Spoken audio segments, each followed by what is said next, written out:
sound. Hey, you got to excuse me if I start doing a Welsh accent. Don't beat me up, innit? Why did you not even bring the crew? With my fucking boss, man. He's from... Where is he? I swear he's from Port Talbot. Do you know Mikey? Mr. Fire. Do you know Mr. Fire? Mr. Little Dave Hamilton. Do you know Dave and Mike Hamilton? From Safefire. From Safefire, yeah. Yeah, you do know, I swear you know. I reckon you probably would. I think you probably would. Did he be a boxer? Nah, rapper. He used to be in a crew with me called Dutchmore. Have you got a boxer in this guy? Oh. Me, I'm not a proper boxer. I'm a learning boxer, yeah. I'm a street fighter. Do you know, like the names ring, like they really do resonate, man, but I just fucking... My fucking memory is fucked. Yeah, amen. Sorry, no, it's like, No. like long I can't even term. remember what the point was. Dave's brother, Paris, Yeah, no. From He's my boss, and I kept on fucking... Well, I'm not fucking... Well, he's got a Welsh accent, I just do it out. Is he winning? Yeah, but I love the accent. I fucking love the accent. We have 3 million people in Wales, right? I know. Yeah. But yeah, so fucking we're here with the legendary, the man himself, fucking MTV superstar. Pancho. The vertically challenged Welshman. Massive in China. Yeah. Did you guys blow up in China? Or Japan, actually? It wasn't China, was it? No. I'd be like Arnold Schwarzenegger in China, man. Yeah. I actually spent a bit of time growing up in South Africa when I was a child. Did you? Yeah. Whereabouts? Joburg, Pretoria. My mates. Yeah. My mate who did this is from Joburg. Every tattoo I've ever had has been off my head. In Joburg? No, in Ireland, off a South African called Sean from Zulu Tattoos, who's one crazy motherfucker. That's wild, man. The guy who did this is called Zulu, and he's from Zimbabwe. Right. And he's like, there's this little group of fucking tattoo artists in Boscombe, in Bournemouth. They're all South Africans, and they all tattoo. And it's interesting that you say there's a guy out in Ireland, who's from Zulu Tattoos. Who's and this is where that's crazy. This is where it gets even more crazy. It's because he is actually from Zimbabwe, but due to what went on, you know, like with the unfortunate circumstances of Mugabe and whatnot, they all had to bust a groove over to South Africa. Yeah, I lived there from the age of 3 till almost 6. Learned how to ride a bike there without stabilisers. So, did you move from Wales to South Africa? Yeah, I moved from Wales to South Africa. Yeah, purely it was the early 80s and there was like a mad recession and stuff on. Yeah. And Dad had like a post out there. With military? No, fuck off, military. Post, I mean. Well, you got to be 5'8" when you're military. No, he's a mechanical engineer, man. Okay, Yeah, he had all the brains. I know where it all went fucking wrong with me. So lived just over 2 years out there. It was still pretty crazy, like a lot of apartheid stuff still. Yeah, fuck. Because that only really ended in, what, 1990? Well, was it 1990 was that when when Mandela got let out, but at that time there was still a lot of tension, a lot of divide, and it was quite, I have like some very good memories and some pretty fucked up memories as well. Yeah. Because like my dad went out there to help set up a company called Metal Box, and he had an apprentice. His name was Di, and my dad's name is Di. But it took him a month for Di, who was actually had a degree in history. It took him a month to stop calling my dad boss. He said, "I'm not your fucking boss. my name's Di, your name's Di. Yeah. You know, less rock and roll. Was that just because of what's like imprinted in the culture there to just well, be like... yeah, like unfortunately at that moment in time, yeah, it was very significant, and yeah, to cut a long story short, like, you know, my mum, like, we used to live in like this cul-de-sac, like a gated place, like nothing posh or anything, but it was just like a Well, they have that, right? They have like gated communities. Yeah, but it was, normal. it was basically all expats, you know, Scottish, Irish, Welsh, English, whatever, and yeah, we had a big barbecue on there one day, and I think it was my brother's birthday, and so my dad invited Di and his wife, whose name was Winnie, believe it or not. Winnie and Di. We are, well. Were they like South Well, it could have been Mandela, yeah. They could have been like the Shaz and Dave and South Africa. But but like they rocked up to the barbecue, and a lot of fucking narrow-minded fucking Brits left the party, and my old man just told them fucking jog on. Fucking hell. But you know. It's deep rooted, man. You know what I mean? Yeah, it's you know, this we could talk about this for hours, but you know, it's, you know, South Africa's very close to my heart, and I still think the place has a lot of work in progress. Yeah, I'd like to go there this year, man. Fucking, my mate's moved. The guy who did this, Rudy, shouts to Rudy. He's a fucking one of the nicest people I know. Yeah, and he's moved back out there because he's just like, I miss it too much.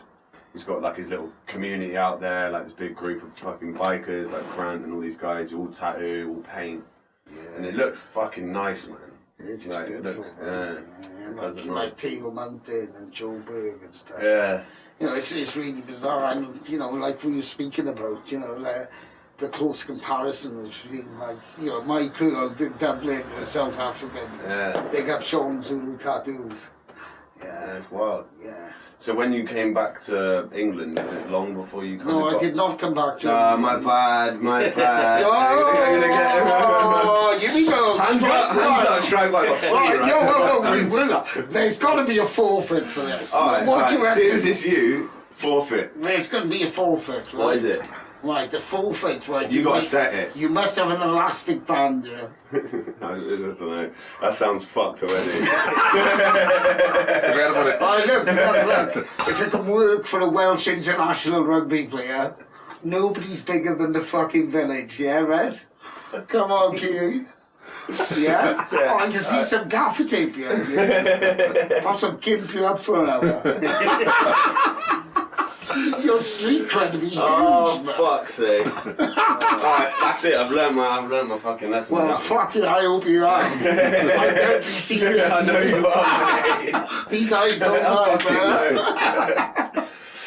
So you moved back to Wales? Yes. The beautiful...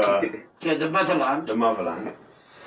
Was it long before you kind of got into skating or that kind of culture? I liked it. So were you 11 when you moved back? No.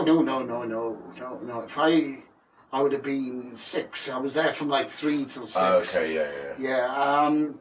Yeah, shortly got into like just bombing hills, sitting down, because like in Port Talbot it's like based on a mountain, but the beautiful thing is like the seaside's like 2 miles away. But yeah, funny story. My parents, who were total working class, right? You know, went out, got us all, because I'm the eldest of 3 brothers, Adidas kicks, yeah? From Eric's fucking shop in Victoria Road.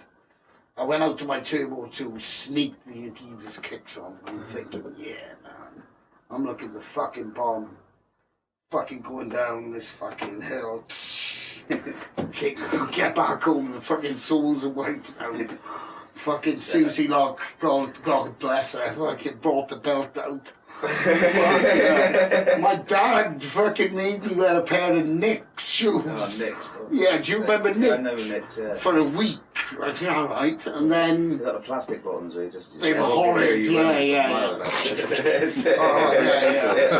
It's like yeah, in Wales, if you had nicks on you, you were labelled like a shunk.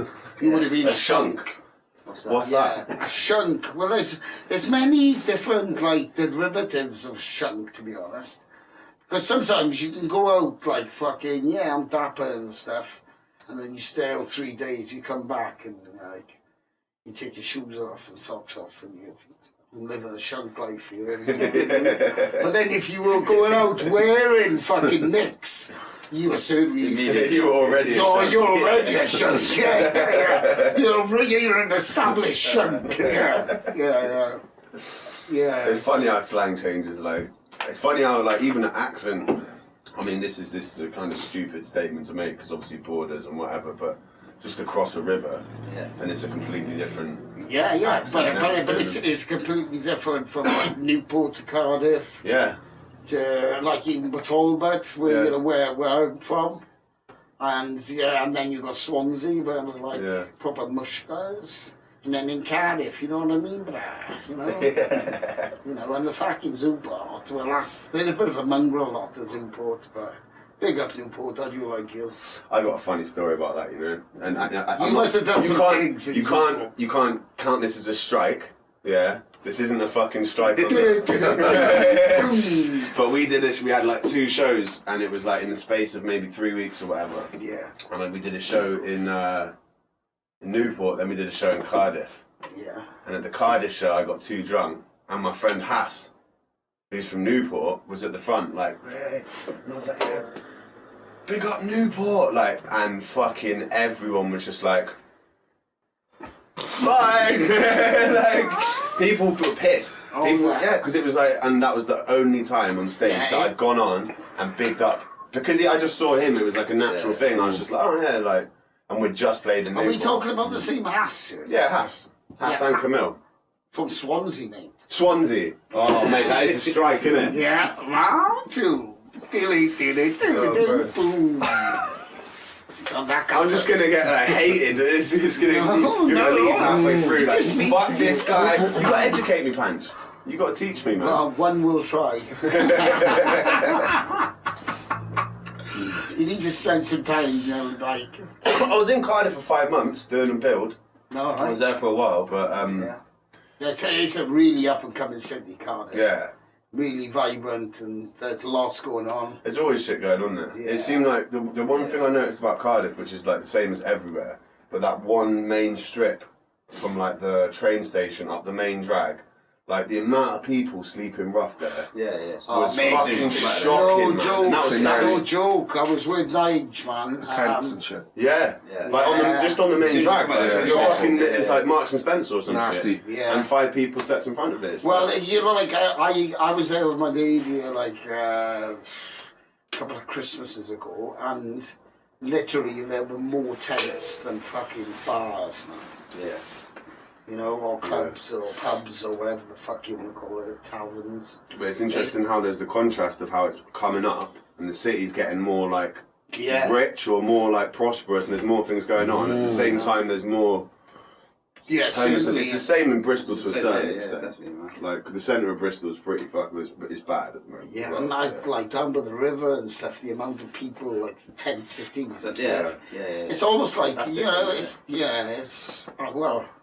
I don't know whether it's through choice or. I think the people that are down by the tents and stuff, they're choosing to maybe. Maybe you're right. Because they can't afford it. Obviously, nobody can afford it. I think there's been massive cuts as well to like mental health. And like all the people that were getting help aren't getting it no more. And it's like, you see the headlines, but you don't see the personal stories from each person. But I think they're the people. A lot of them is mental health, I think, man, and a lot of it's like people that are struggling with just being able to hold down. If you don't, I think it's 70% of England is 1 paycheck away from being homeless. Yeah, I mean, you know, I mean, if you miss a month of work, you'd be fucked. And so, like, say in reality, if someone's ill for a fucking month, and they've broken their arm or some shit, they're on benefits. I'm a paycheck away from being homeless, 100%. Yeah. Like, if I lost my job and didn't get another one, That's be fucked, really. It's like, it's literally I got living friends and hand stuff to like mouth. that, Yeah, you know, money-wise, I'd be fucked. Like, Yeah, it's hand to mouth. Like Yeah. it's pretty crazy, man. And like, you know, like a lot of the homeless people in Swansea are like military and stuff. You know, it's like, come on, man. You know, man. you know, and even in a small town, Port Talbot, you know, like every subway now, you've got homeless people and stuff, and it's just like I try and do like, well, we all try and do like what we can and stuff, you know, but it's unfortunately it's rife everywhere, man, you know. And I mean, as much as like me or you or whoever can do bits, it really needs to be put on the government. Like the people, like the money's there. There's fucking a million free houses. Like there's all these people sat on properties and there's no one filling them up. And there's all these homeless people. Well, yeah, it just goes. That's a whole nother fucking. Well, yeah, that's a whole nother debate. You know, that 1% just keeps on getting richer and richer, and the rest, we're all fucked, man. We're going back to the dark ages, isn't it? Well, yeah, you know, there's like a king, and you know, like I really don't want to get into politics. But fucking. But it's true. It's going into the dark ages. Yeah. Like people can lie and it's cool. Like people like in positions of power can be like lie or do fucked up shit, and it's like whatever. Like, well, look at that racist bastard, fucking Nigel Farage. About the NHS thing and about 350 grand. I forget the exact thing. And it was 50 million or something. It was a huge amount. Millions. Yeah. And it was a total fucking fabrication of bullshit. Absolutely, man. We spent over 40 times nothing's happened. the amount. I know. He's not getting pulled on it. He's just still doing the same job. Yeah. Brexit has cost the United Kingdom 40 times more than what our payment to the European Union would have been already. So that was half the fucking. But yeah. Yeah. Do you know what? Like, you know, a good friend of mine who's sat here. You know, I went through. We went through a lot of politics with the last election and stuff, and the Southwest, right? We receive fuck all, and that pretty much includes you guys. HS2. HS2, the whole infrastructure is all based to go from London to the Midlands and then to Edinburgh, which are all affluent fucking places. Yeah. So there's like friends of like mine who have to go to Birmingham, who are fucking qualified, skilled tradesmen, who have to, you know, like move away in order to earn a fucking decent crust. Yeah, it's madness, man. It is madness. It's very, I don't know, it's very disturbing times, but yeah. The more awareness that can be made of this, the better, because we're being absolutely screwed over. And speaking as a Welshman, you know, the Barnett formula, we receive absolutely fuck all. What's that? Right, the Barnett formula, basically, we all have to pay taxes, yeah? Yeah? Where does your tax money go to? It goes to Westminster, right? The Barnett formula distributes, where this money goes to, right? So what infrastructure, NHS, you know, like healthcare, education, this, that, the other, you know, and Wales actually receives fucking, how much do you reckon? I don't know. What percentage of it? Like, HS2 you're talking about, like HS2. No, the Barnett. Yeah, the Barnett from the HS2, man. Fucking. Like literally nothing. I mean, I don't know, because those kind of figures, you're right. I'm bad at maths. No, right, give me a percentage. A percentage? Right, I'm not trying to catch you out. 3%, 4%? 0.2. Not even 0.2, absolutely really? zero. And I've seen it in black and white. So Wales doesn't receive anything? On HS2. Can I just jump in here? Is that okay? Yeah, you can jump in, mate. Okay. I mean, we need a mic, but I mean, you can slip in, just pull the fucking. Yeah, come on. Is that okay? Yeah, on of course. HS2? Yeah. Because this is interesting shit. No, this is interesting stuff. Yeah, but you look, excuse my naivety, but. No. So this is Nige. Yeah, this is Nige. Yeah, I'm a good friend of Michael. We're trying to get he's involved in. We're involved in a business. We're on a closed label, and we're looking to go to catering. So we're hoping that old man here might give us some advice later on. Yeah. Because Pancho tacos can happen. If we ever come up here again, we'll cook for you, right? We'll get some spicy tacos. We're talking about doing a cooking show as well. Yeah, listen, bring him in. Crazy, you know, crazy. Hello, taco. Yeah, get him out. I tell you, talk about cooking. That's his game, man. Right, look, Listen. can we get off? Right, the HS2. Yeah. HS2 is the biggest. Go on, big dog. Is the biggest investment in UK infrastructure since the Victorian times, right? Right. And it's going from London up north. That's where it's going. So the thing is, like in South Wales and the South West, we're getting nothing, right? Yeah. We're not getting anything of this. You know what I mean? There's no electrification around here. There's no tram lines around here. Anyway, with Wales, what Michael was telling us about the Barnett formula, so we call it territory in Wales. Yeah. So Westminster, we're a territory, just like Scotland is, just like Northern Ireland is, right? Yeah. So even though this train line is going up north, and it's going to help Scotland out, right? Because it's going to shorten the times from, even though it's only going up as far as Manchester and Yorkshire and all that places, when they come down from Glasgow or Edinburgh or wherever they come down from, they're going to come down in quicker. Well, that's taking a big chunk out of the their journey. Connectivity to the south is getting better, right? And connectivity means you've got a better economy, yeah? And that's why they're investing over £100 billion, yeah? But like, what's going on is, what Michael's trying to say is that Scotland gets a 100% ban at consequential. So that means they get like £10 billion to like improve the infrastructure in Scotland because it's an England-only project, right?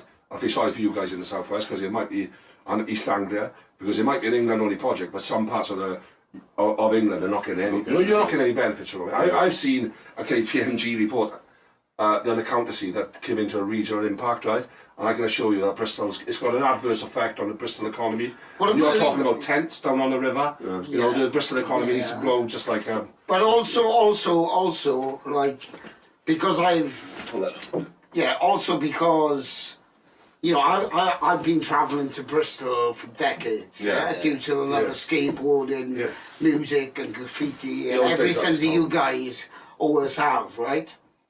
And if anything, you know, because I don't drive, you know, the train, you know, that's it's getting worse. It's not getting no fucking better, man. You know, it's... So just, if I can just finish on that point, is that Scotland gets 100% ban at consequential. Northern Ireland gets 100% ban at consequential, but we don't get nothing in Wales. We get 0%. We don't get nothing. So like, we need infrastructure just like the rest of the UK. Yeah. You know, we live in Port Talbot. We're not far from Swansea. It's like an entertainment centre. There's no trams. You know, you go to Nottingham, you go to Manchester, you go to Croydon, you go to Birmingham, Sheffield, Edinburgh. You've got modern tramways, right? Yeah. You know, in the southwest... They started building one here in Bristol. No. They sacked it off. Well, Bristol had trams and they said they sold them to Lisbon. But like, see, we'll get back to that. If you think about Bristol on a consequential, because this massive investment in UK infrastructure, right, is bypassing you, yeah? You get that, yeah? Yeah. If you had a consequential for that, then you could get that tramway off the ground, right? Would just mean that this city would be much better connected, yeah? Like the rest of the cities in Europe. So, I don't want to take this down politics. I really don't want to take it on. No, but it's interesting to hear, like, the fucking... You can hear what I'm saying? These are actual stats. This is stats.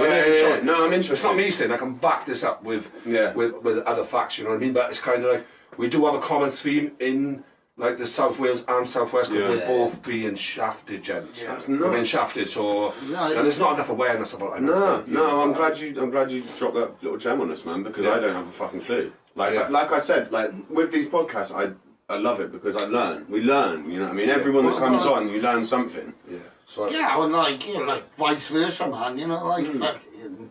It's a chat, isn't it? But... No, but that's what life's about, you know, like you bounce off each other, you know, and like, none of us are narrow-minded people, you know, we're all creative people. Yeah. You know, but you have to realise at some point, man, we're getting fucked over here, dude.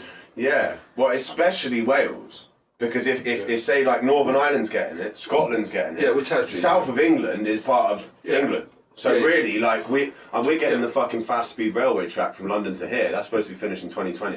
It's going to be finished in 2022. Should have done it a long time ago, So, in my opinion. yeah, we all use Paddington Station. Our London Terminal. We would have to come to Bristol to get a quicker train journey. Our London Terminal, just like Basically, is Paddington, that right? shouldn't be that. You know what I mean? It's the same. It's the Great Same Western line. line. You know, you go back to Isambard Brunel. You know what I mean? It's all it's the West, isn't it? GWR, isn't it?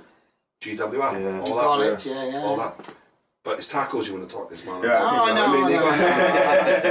A nice one for dropping in and fucking letting us know, man. Counselor. Yeah. He can cook. There's a lot of things he can't do. Trust me, right? I know that. I'll tell you but what. The man can cook. He got his mother. He loved this. His mammy's boy, right?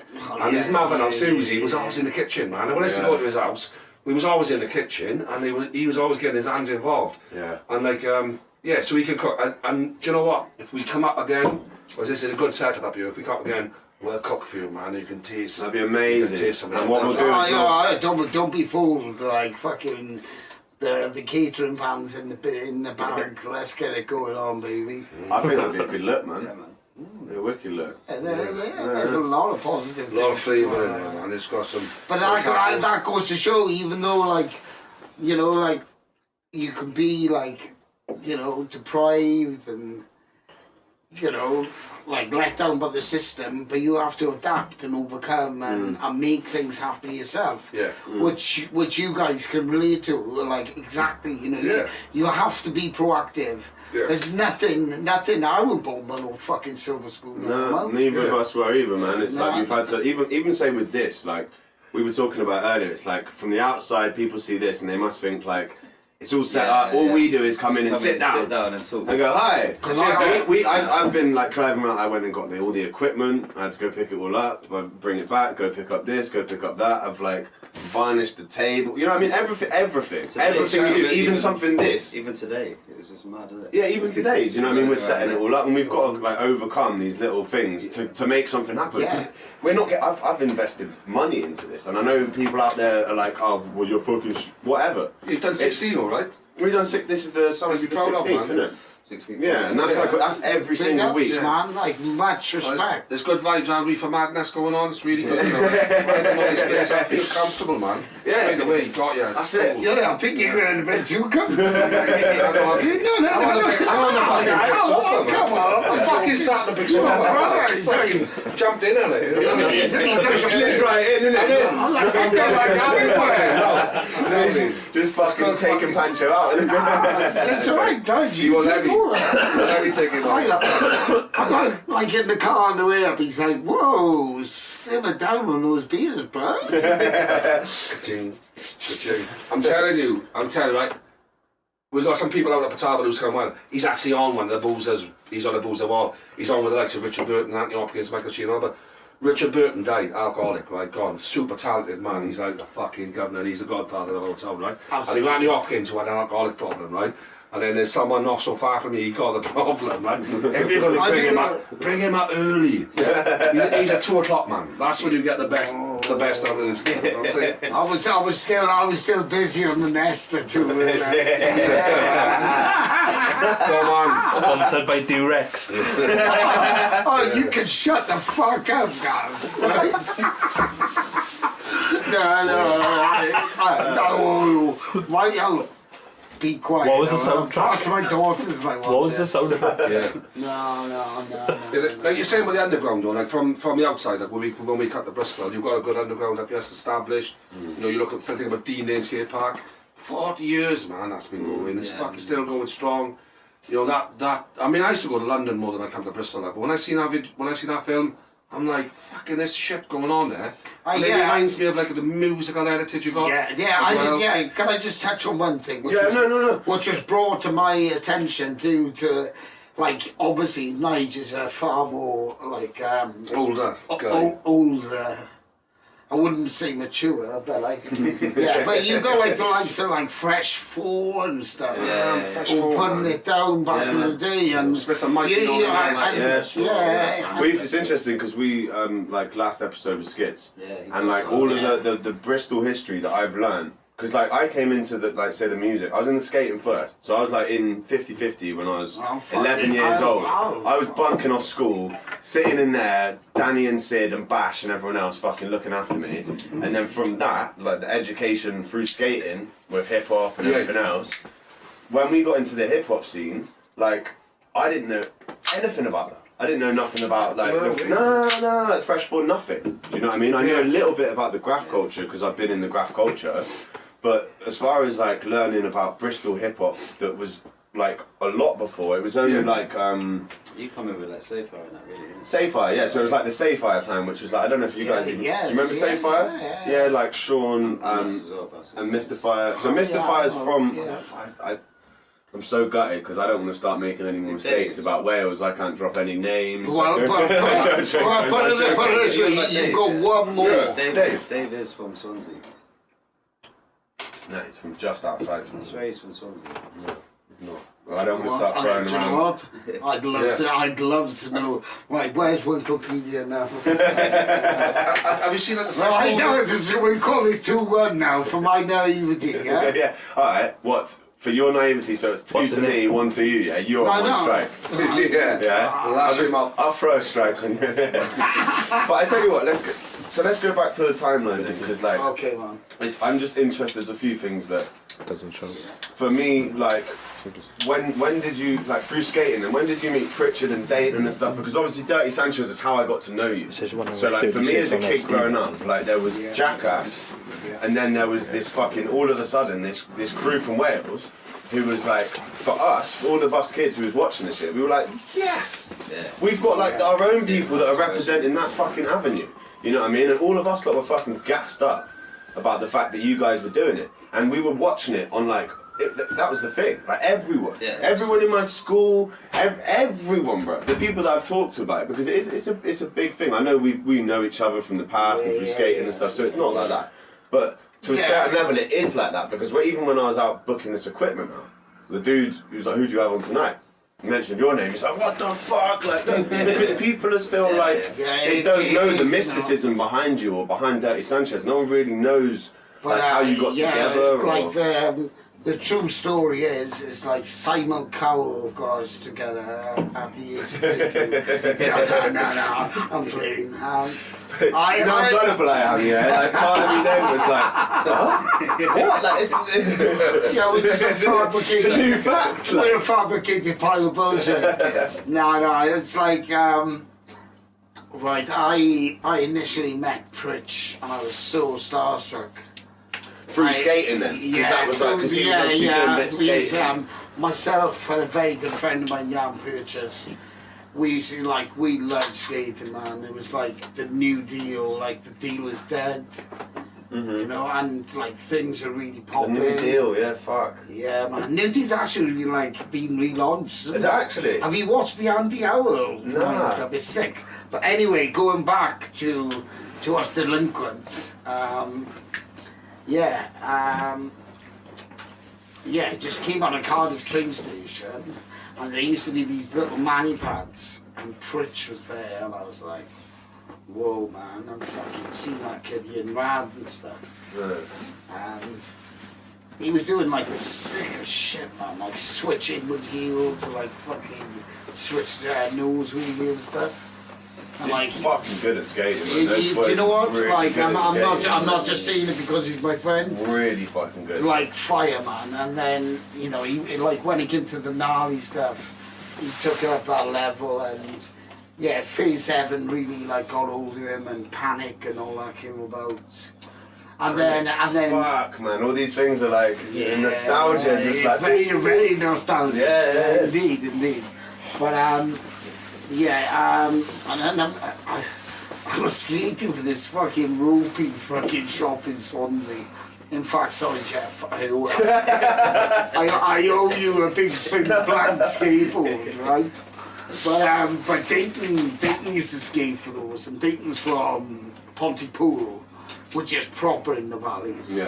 Yeah. And we used to like Dayton was the fucking mini ramp. Fucking god. Yeah, I remember. Used to kill it, and then Yeah, like we used to skate, like talking about like regeneration and stuff. Like Cardiff Bay started to get really big, and then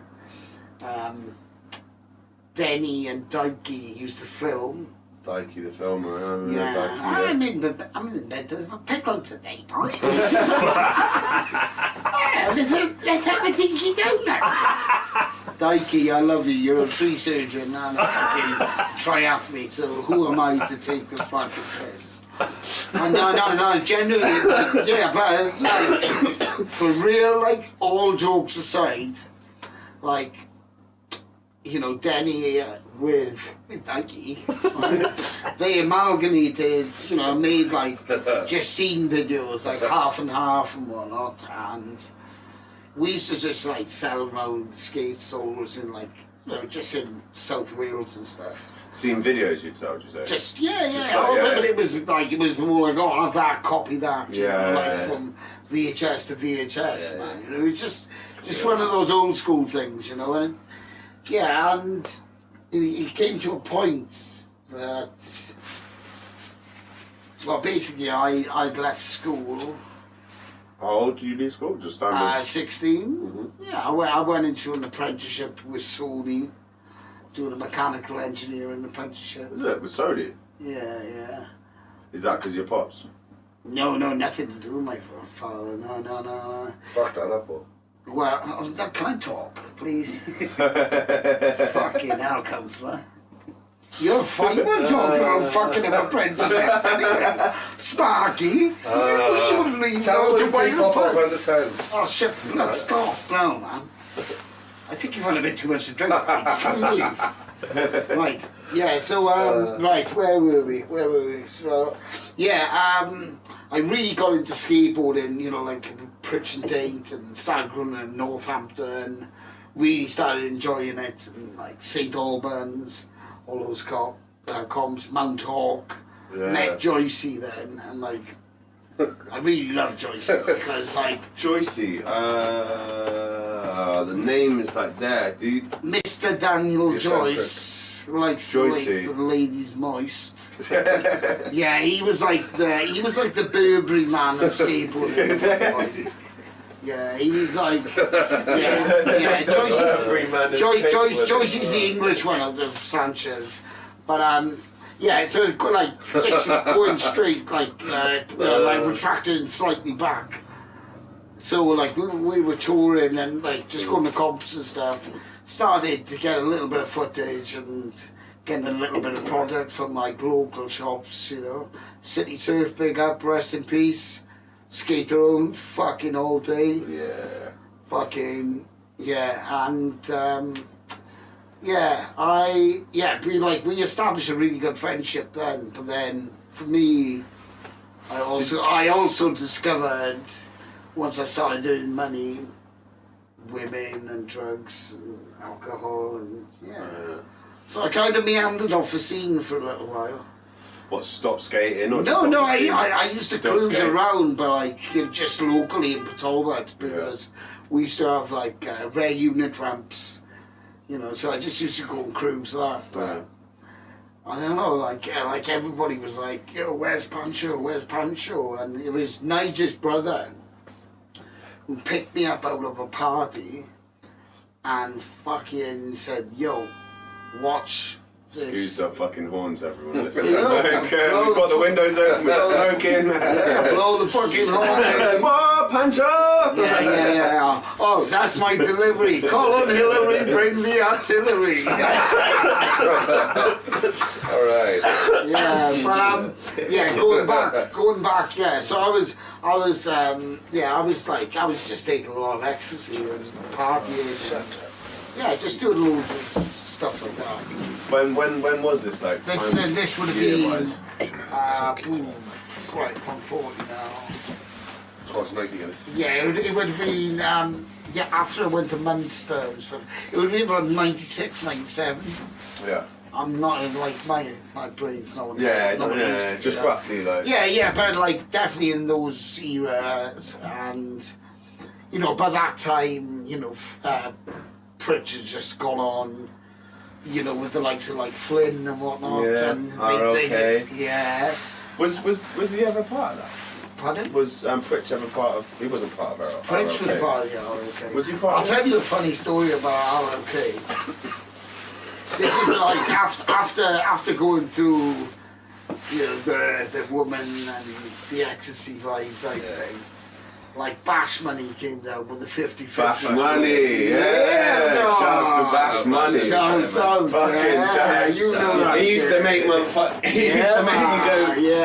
Go on. We'll have a little. We can't. Yeah, we can't leave you on your breath. Yeah. He used to make me fucking go up to the shop and be there like killing it on the tech deck, like flip nose manual, nollie flip out on the tech deck. Mate, he was fucking, because he sat in 50-50 all day. Yeah. And I'd go in, like, bunking off schoolwork. Well, was that the one on Park Road? Yeah, on Park Road, yeah. 'Cause that's why I did work experience, man. No way! That might explain a lot. Yeah, that was my fucking set. I actually spoke to Sid today. I spoke to Sid, and he's going to come on here as well. Oh, wow. But nice. And Danny as well. Danny's coming through. Oh, what? You know, like two absolute legends, man. You know, like pioneers in their own rights, you know. Like big love. Like, in fact, there was support skater own shop day. I remember. Yesterday. The SAS. Was that yesterday? Yeah, I believe so, yeah. I don't know, I have to check my Instagram. Excuse me. But I've got my number one fan ready, you know. I told her I unblocked the fucking man. But anyway, going back, like, once that shop, you know, that really set the standard for like UK real. I know you had like Mackie doing Lost Art and stuff. Big up Mackie to Liverpool. Yeah, well he lived down here, right? Didn't he, Mac? Oh no, different Mackie. There's like 3 Mackies. There are a few. Yeah. But then, anyway, you know, 50-50 really set the standard, and then, you know, we were fortunate in in South Wales to have Exist, which is still going strong. Still going, yeah? Yeah, they've got a skate park as well. Sick. Yeah, which they've had to take like community funding and stuff, but they don't even take a wage out of it, you know. It's just just sustainable, and it's for the kids. You got we got Spit and Sawdust. Yeah, Spit and Sword. What happened in Cardiff as well? Because it's Spit and Sawdust where Cardiff skate park used to be. Yeah. Gareth used to have it, and Gareth is an actual pharmacist. Yeah, he used to own an actual pharmacist, or like a pharmacist.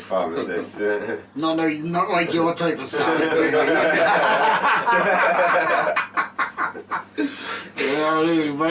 Yeah, I'm sure he could put his hand to that. Yeah, more like my type of pharmacist. No, those days are gone. But right, so Provide mission, isn't it? Yeah, well,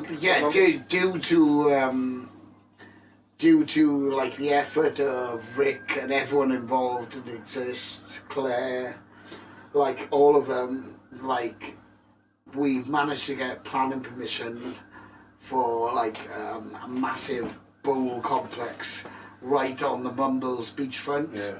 Which is an absolutely beautiful place. Kind of like Clifton. I don't know if you like guys... fucking Byron or whatever in Oz, where they've got absolutely. Where they've got the bowls right next to the beach. Yeah, like Bondi. Yeah. Bondi, that's it. Yeah. It'd be very similar to that. Yeah. But because Skin Phillips, who used to be like editor and. Adidas, wasn't he? Yeah, well, no, he was the chief editor of Transfer Skateboard magazine. He's from Swansea, and then he went to team manager for Adidas, and then that went on to Shire. Paul Shire now, yeah. He lives out in LA now. Yeah, so he's team manager for Adidas. For Adidas, the whole... Yeah, but he's taking it over from a Welsh boy. So, boys, I'm not being funny, but we set the standards. You know, we don't follow trends, we make trends. I tell you what, fucking Welsh skaters, mate, look at Boyo. One of the best. Boyo. You know Boyo Williams? Of course I know Boyo. Yeah. I mean, I don't want to go too far away because we've got to come back to timeline, but I met him when I was 11, when I first started skating. He was 15.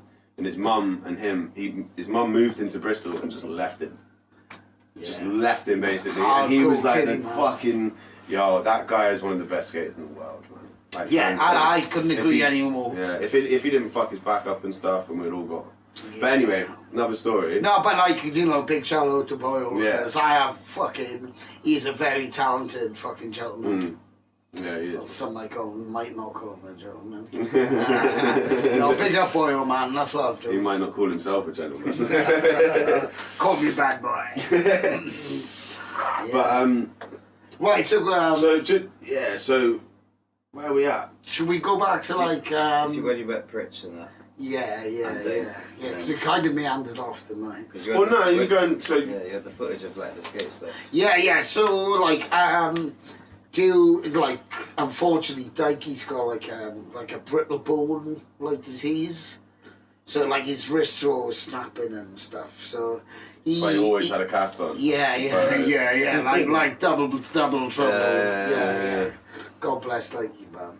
But with him and Denny, who was actually a BMXer, we just amalgamated all this footage, and like Pritch and Dink were both fucking going off at the time, man. Like seriously going off. Pritch was fucking pushing it. You know, and like Panic and Blueprint were flying. Yeah. You know, you get your likes of Flynn, and you had the Swansea Park going on at the time. So, you know, as you start getting older, you start drinking, you start fucking smoking, whatever, you know, like women, you know, and you end up, and like things happen. So, like, luckily with the people like Dikey and whatnot, I'm just adjusting how you put the seat.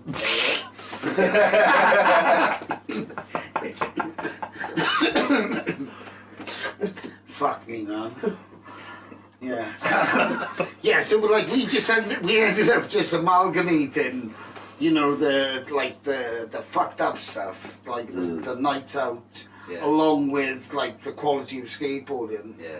You know, which Pritch, in my opinion, you know, at that moment in time, he was on fire, dude. You know, like fucking gnarly tech. You know, really, you know. He's pushing it, man. He was Yeah, pushing yeah. it at that time. He was like one of But the skaters probably- where you see like they're like outliers. You know, when there's like in any sport or anything, there's like always there's like a person or like a few people within that thing that are like a little bit ahead of their time. Yeah. You know what I mean? Like same with Danny as well. No, absolutely, and I was saying like And Flynn and like all those boys together were like and you know, I'll lead on to Danny and Flynn and like many more, but I think like Pritch was coming to the end of his well, not at the end of his peak, but like, you know, things were just flying, and you know, when the footage got amalgamated and it was more like just like Dairon against Rodney had come out, so it was like Pritchard versus Dayton. Yeah, I remember that. And then when we amalgamated the footage, and that got sold all in every skate store around the UK.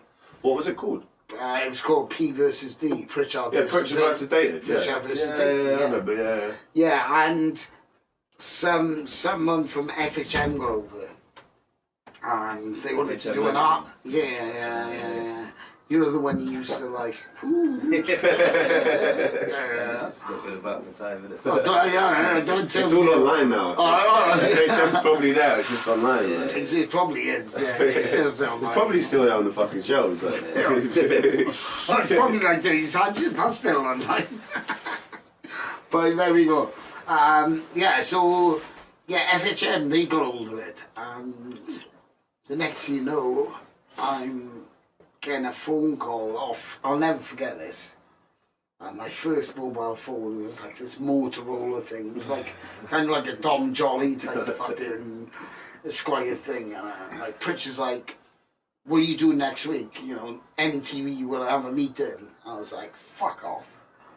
Boof. It was like, ring again. I was So like, he actually, you hung up on him the first time. yeah.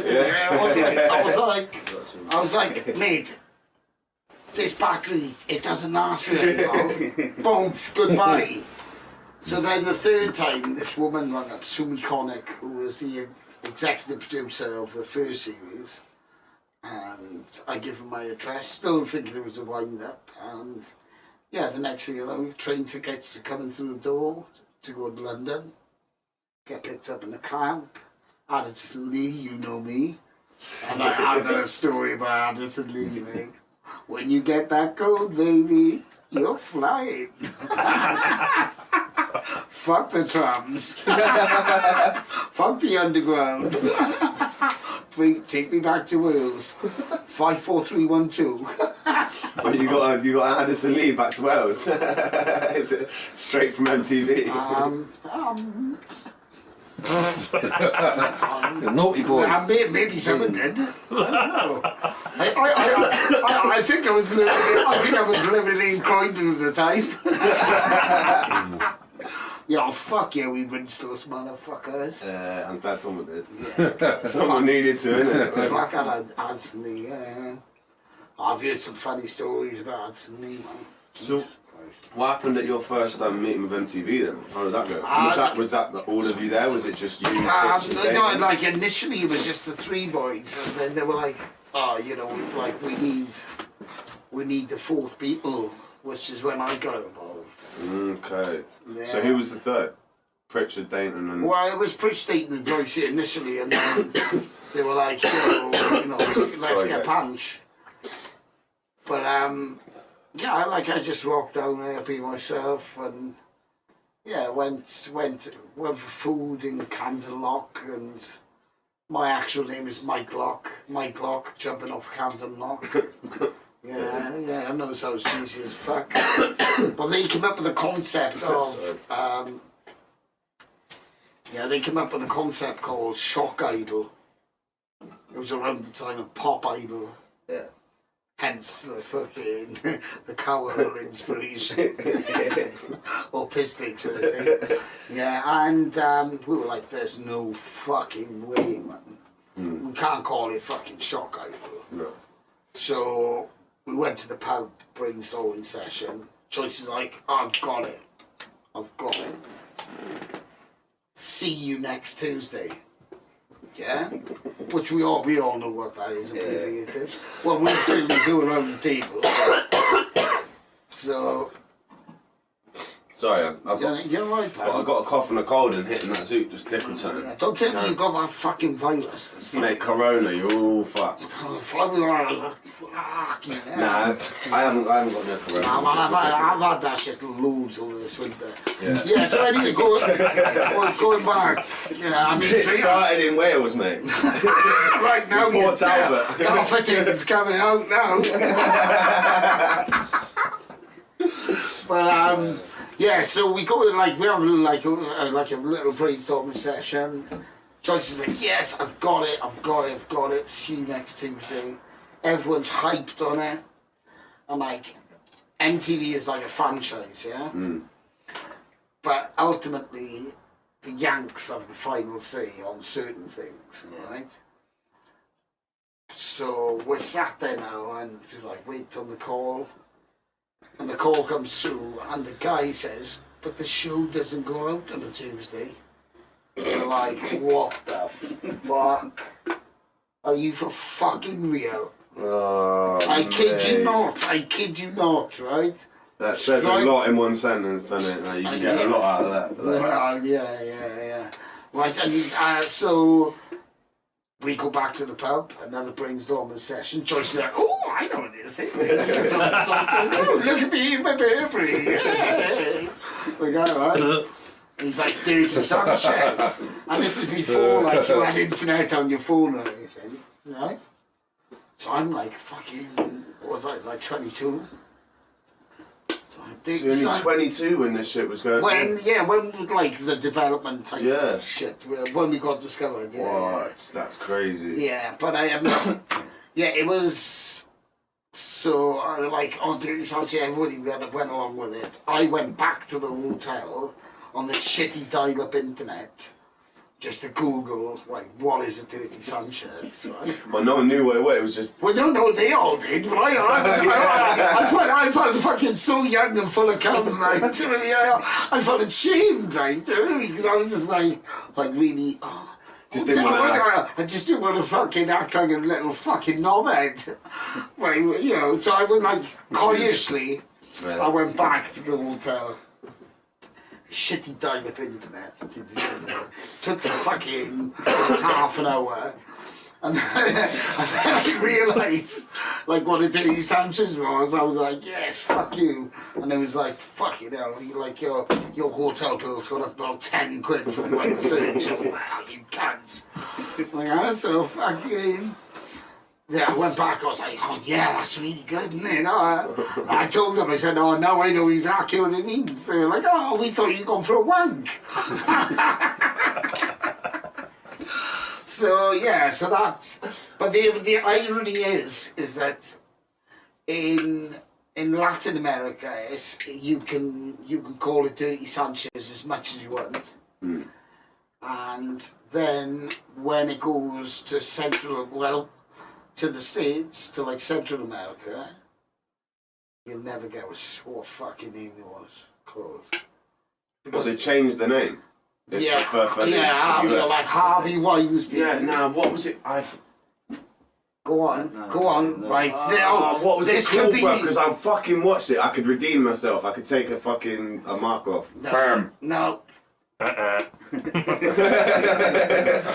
Nah, I don't know. I can't remember. I don't think you would know this. Nah, I really don't think you would know I this. genuinely have a memory of being... No, I think you might be thinking of a Channel 4 show.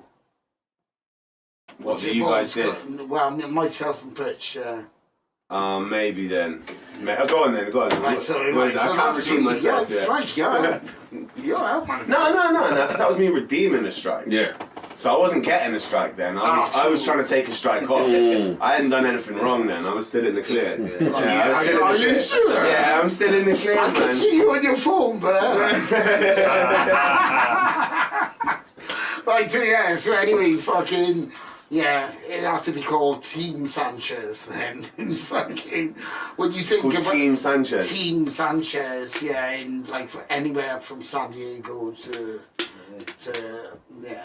fucking, yeah, right up to the north, which is really shocking, but yeah, that was, I took the kids to Florida once, and I was on this tram thing on International Drive, and this fucking stupid fucking American jock comes up to me, he's like, hey, you're that fucking guy of fucking Team Sanchez.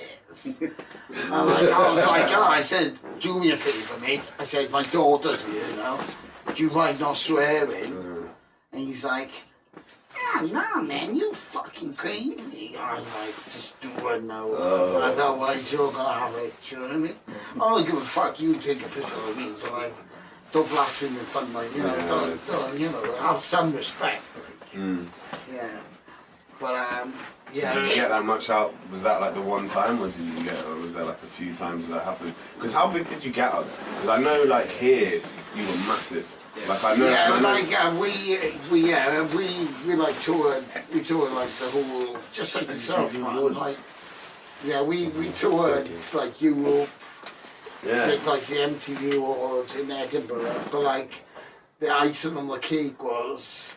And this was my first time in America. Right. Bearing in mind... No, just cracking up that. I know about this one. Yeah, right. Remember I said I went off the rails a little? With like, you know, the party scene? Yeah. Well, that came back to bite me in the ass a little. So, we're in Dublin now doing the show. And... we had to get a flight in the morning from Dublin to Heathrow, and then from Heathrow to Miami to present an award in the MTV Latin Awards, right? Now, me being me, whoa. Me being me, Just back. Me being me. You ain't got home. I hadn't been home from the night before. I was out partying. So look, go on, mate. They were already in Dublin Airport. He was fucking still. Hold on. Are you taking over this story? No, he's not. Right, no, right, so basically... Shut up, Dad, like, innit? Yeah, Fuck's fuck sake, off, Dad. Dad. Like, It's a fucking screamer. right, so from me, like, missing the connecting flight to Heathrow, I get on the next one, and then MTV were like, oh, we're not going to pay for your next flight. And I was like, well, look, I can't fucking afford this flight to fucking Miami. It was like fucking £800. I was like, surely, you know, there must be a way around this. So, next thing you know, I'm on American Airlines, starting to come down off a lot of heavy drugs and clucking like a motherfucker off Guinness. Yeah? Well, so I'm like filling out this green card like this. I'm like, ding, I'm on a drink, please. So finally, like, get the green card sorted. So I'm like, yeah, this is cool. There's this guy from Dallas, he was cool, he helped me out a lot. And so I'm going through customs now, and bearing in mind, it was like February, and it was like -2 in Dublin at that time. I arrived in Miami, my first ever time in the States, with a rucksack on, a Jim Morrison book in my fucking rucksack, a pair of swimmers, and, yeah, some shit I bought in duty free, you know, like nothing, like literally, properly going out there like a shunk. Like you said, you don't always have to be wearing next to be a shunk man, right? Yeah. So I'm going through like first time immigration. They're like, Mr. Locke, why are you sweating so much? So I was like, I said, look, I first boarded a plane in Dublin and it was like -2 degrees, and I'm like changing Heathrow. I said, I'm in Miami now, it's my first time here, it's like 30 odd degrees, God knows what humidity. He's like, what's your reason for being here? And I said, oh, we're here to present an award. You know, like, why are you only here for 36 hours? I said, well, you know, this is the reason why. So he went, oh, sir, you're going to have to come with me. So I'm thinking, we fucking going up to the fucking shoulder. So I get through the secondary immigration now, right? And it's like going into like, do you remember Tesco's years ago when you go to like the meat counter, you take that ticket, yeah, and you're waiting. So I was like, number 48. And there were no fucking bingos. So I'm full of like loads of Latino, loads, like all colours, creeds and races, and I'm just sat there. So I get pulled up and I'm like, why are you sweating so much? Still sweating. And I just went like, oh look, and I remember I had this crew fucking polo top on. And it was fucking reeking, man, right? Proper shunk like thing. He's got in Dublin for about fucking 40. Right, yeah, right. That's gonna just So I take get a minute, man. right. So I get up to like, you know, like to the counter, and he starts questioning me. You know, 36 hours is a very short period of time. Why are you sweating so much? I said, look, I've told your colleague, I've told you numerous times. And he went, sir, can you show me the inside of your arms, please? And I went, I hope you're not implying what I think you're fucking implying. Like as if I was some fucking junkie. Yeah, looking for fucking, like, yeah. So I went like that, and then next thing you know, he just went 30-day stamp. I was like, yes! I made it through. Like, yeah, I lied on my green card. Fuck yeah, I'm in. Right? So, gotta get... That's proper, isn't it? Do you know what? Yeah. Good timing, man. Do you know what? That was perfect, because I was like, I was in a drink till I was stoked I was, right? So, like, yeah, managed to make it, like, totally out, just going rucksack on, like, yes, I made it to the States. There's this guy, you know, he's massive, like, he must be about, probably about 5'10", but it's massive. No, he's like a real tall black dude, like, alright. So he's like, sir, I've been waiting here for hours. He's like, are you Pancho? I said, yes I am. I said, sorry, immigration didn't take too kindly with me, like it, but I finally made it through. He's like, can I take your bag, sir? I said, no, it's just a rucksack, man, it's fine.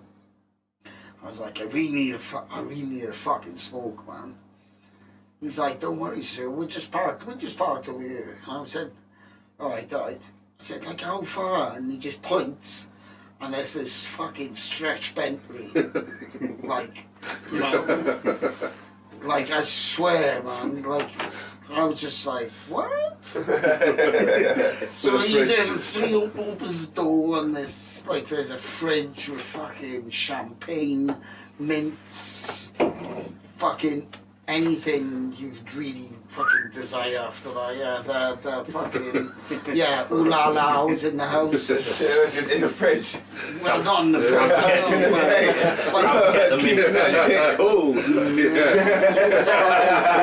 Keeping it cool, baby. So anyway, like, so I get in there now, and it was like one of those scenes of like, what's it called, Coming to America.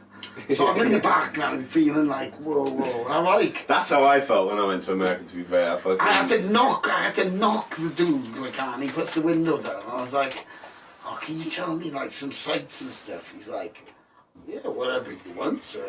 Yeah. He's like, yeah, Robert De Niro, Elizabeth, this, that, the other. I was just like, well, what the fuck's going on here, man? I'm like a little Welsh cunt from fucking... in a stretch Bentley. From Portoba, in a stretch Bentley, right? So I get to the hotel in South Beach, and I haven't registered my fucking card to work abroad. Do you remember you used to have to do that? Yeah, you still got to do it, I think. Do you? Still got to do, well, you got to apply, now it's like working visa and all sorts of shit, but did you have to like get your green card stamped for work? No, well, this is a work visa, it's a different subject we can get onto, right? So I go out there now, and my car's not working. Get into the fucking elevator in this fucking lovely hotel in South Beach. Who comes down? The three boys. They're like, yeah, you fucking made it. Let's get to the bar. I'm like, yeah, all right then, all right. They're like, fuck, come on then, you fucking little scoundrels. You're fucking round. I'm like, boys, I'm skint. They're like, you fucking joking. I was like, I haven't registered my card and stuff. I don't know what's going on. It's my first time in America. I'm fucked up. They went like, oh, look. All right, we'll club in for you now, right? Little did I know that it was the fucking PDM or fucking MTV that had been dished out. But like all for that 36 hours, that $400, I was convinced they chipped in like between them, right? So I was like, oh fuck, man, right? So like literally I had like fucking 2 hours, like fucking shit shower and shave, fucking yeah. Get picked up in another fucking like limousine, walking up the red carpet and fucking this hot. You went on the red carpet? Yeah, this hot fucking Venezuelan chicken up to me, and she's like, "Oh, Pancho, what do you have to say to Venezuela?" I was like, "Dos grandes cerveza, por favor," which was like, I got it, baby. That was like at that moment in time, that was all I knew. Two big beers, please. Well, you certainly don't know what La Cuenta is, do you? Get down the shop. Yeah. Who was in the show? Who was in there? Yeah. The awards thing. It was me. So were you getting an award as well? Or were you presenting? No, we were presenting an award to like the best alternative rock band, which are a Chilean band, which I can't even pronounce. But it was insane, man. Like I'm sat there, and Iggy Pop is there, and yeah, it was. Yeah, and then Dido came out, and she done that tune with Eminem. Yeah. And then like. But she's gonna go. That's mad. Yeah, and it's a beautiful song, right? It is a nice song. Yeah. In fact, Dido's actually Welsh, by the way. But like, yeah, that's not good there. But Is she? well, she's half Welsh. Yeah. Claiming. Who else was there? Yeah. Claiming. Right. So anyway, then it goes on to. Trailer park girl go round the outside. On the outside. Yeah, and then all these fucking little M&Ms fucking start popping up everywhere, and I'm like, what the fuck is going on? And that real Slim Shady I track. got the real Slim Yeah. Shady. One day, that's it. Real Slim Shady. Yeah, you said yeah, that. that's You it, that's said it. that. Yeah. The one with the chainsaw and stuff. Yeah, so then I started really tripping out. I'm just like, fucking hell, this is going off. Yeah, so we'd like go backstage, fucking end up meeting up with the Jackass lot, fucking. How was that? I was going to ask you that as well, because like, was there ever like was it like a camaraderie, or was it like... With Steve-O, there was certainly a camaraderie. Yeah, he seems like a fucking good... I've listened to a few podcasts with him on that. I've listened to like 4 or some shit. Just because I just find the whole thing interesting. The whole thing of like fucking hurting yourself, but at the same time, like, because I remember going through a little phase where I was like, yeah, I'm gonna jump off the biggest fucking thing I can find. I'm gonna, come on, man! Everyone does, innit? You know what I mean? You're one of the fucking baddest skateboarders out there. Yeah, I know about that. Like you're talking about But jumping off. I mean, even just jumping off to fucking jump into some cardboard boxes or jump. You know what I mean? Doing that kind of thing. But if you got to pay the mortgage, man. Yeah. Well, that's why I was always interested if there was like a. So was it like you and Steve-O kind of got on, or like? Yeah. Steve-O was really cool as fuck, but he was into some heavy fucking drugs that I would not participate in. Yeah. Preston, the fat guy, sound as fuck. Wee Man, sound as fuck. Yeah. Chris Pontius, biggest bellend I've ever fucking met. It comes across like that in the fucking Yeah. in the video, isn't it? Yeah. Well, it says it all, really. Yeah, I'm just stating the obvious. I suppose. Yeah, he was an absolute twat, but ended up going to this fucking party, man. Fucking, Colombian girls, good coffee, good times. Yeah, it was rad. Did you stay there for the whole 30 days? 36 hours. Yeah, but didn't he give... No. He gave you the 36... When you said it, you said 36 days. No, sorry, I meant... 30 days, so he gave you a 36-hour stamp. Yeah, no, I had a 30-day stamp, but... you had your flight already booked and... Yeah, it was all booked up, and like, to be honest, the 36 hours that I was there, I was a happy man. I didn't sleep at all. I'll be going to like the rooftop terrace after this party, and they'd be like, these people are going like, oh, we've got to fly back to Detroit. Do you want to have this? And we're like, me and Joyce. Yeah, she was there. Yeah, like fucking J-Lo, casual. I had a kiss with Kelly Osbourne. Is it? She was crap. I was fantastic. Yeah. But it was like just. She's gone blonde. I still wouldn't though. No. Oh no, that's the mother. Yeah. Not the mother. Yeah. Oh yeah, shit. Kelly's the daughter, isn't she? Yeah. Who's the mum? Sharon. Yeah. Shelley. Is it Shelley or Sharon? Sharon. Oh, don't even try it. Yeah, Sharon. That's good actually. That's fucking quite sharp. Yeah, it was. Yeah. It is. What? Mate, I got it. Go on, mate. That's your boss's accent, isn't it? Ponty Baby. What? No, Cardiff. Oh, is it Newport? Oh. Yeah. No, you said Cardiff in a Valleys accent, didn't you? Not In a Valleys accent. Right, say this to me, right? I parked my car in a car park in Cardiff. I parked my car in a park. Fucking alright, that is. I parked my car in a car park in Cardiff. Yeah, I sound like up north now. It's like on fucking. Nah. I parked my car in a car park in Cardiff. Park my car in a car park in Cardiff. That's a Geordie one. That's going up north. Right, you know, I'll give you that. I'm off the fucking. Yeah. I tell you what, though, see, it's like this, see, right? I'll fucking break it down from the top right to the bottom. Well, that's right to the... Is that right to the point or not? Yeah, he's coming from the Valleys, your boss. Yeah, maybe... He sounds half Welsh, half Polish.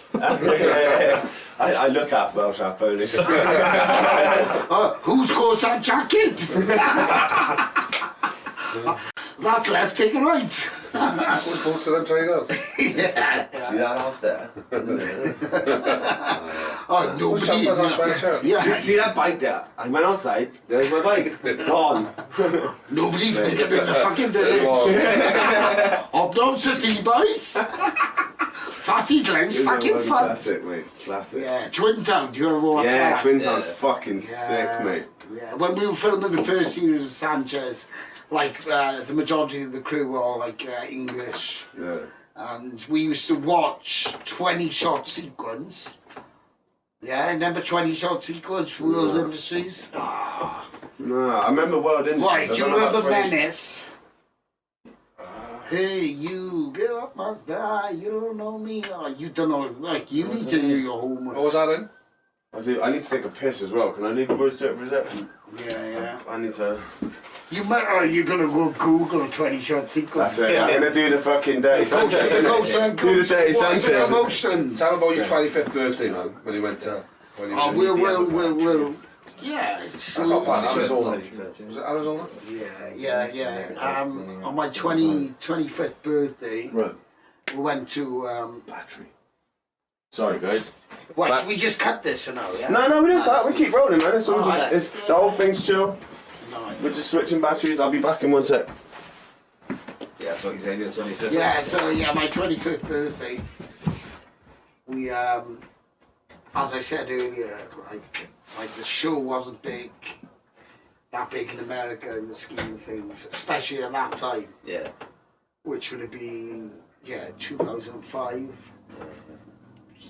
We're literally the same age. But so we're doing the same maths right now. Right now, yeah. Thank you for confirming that.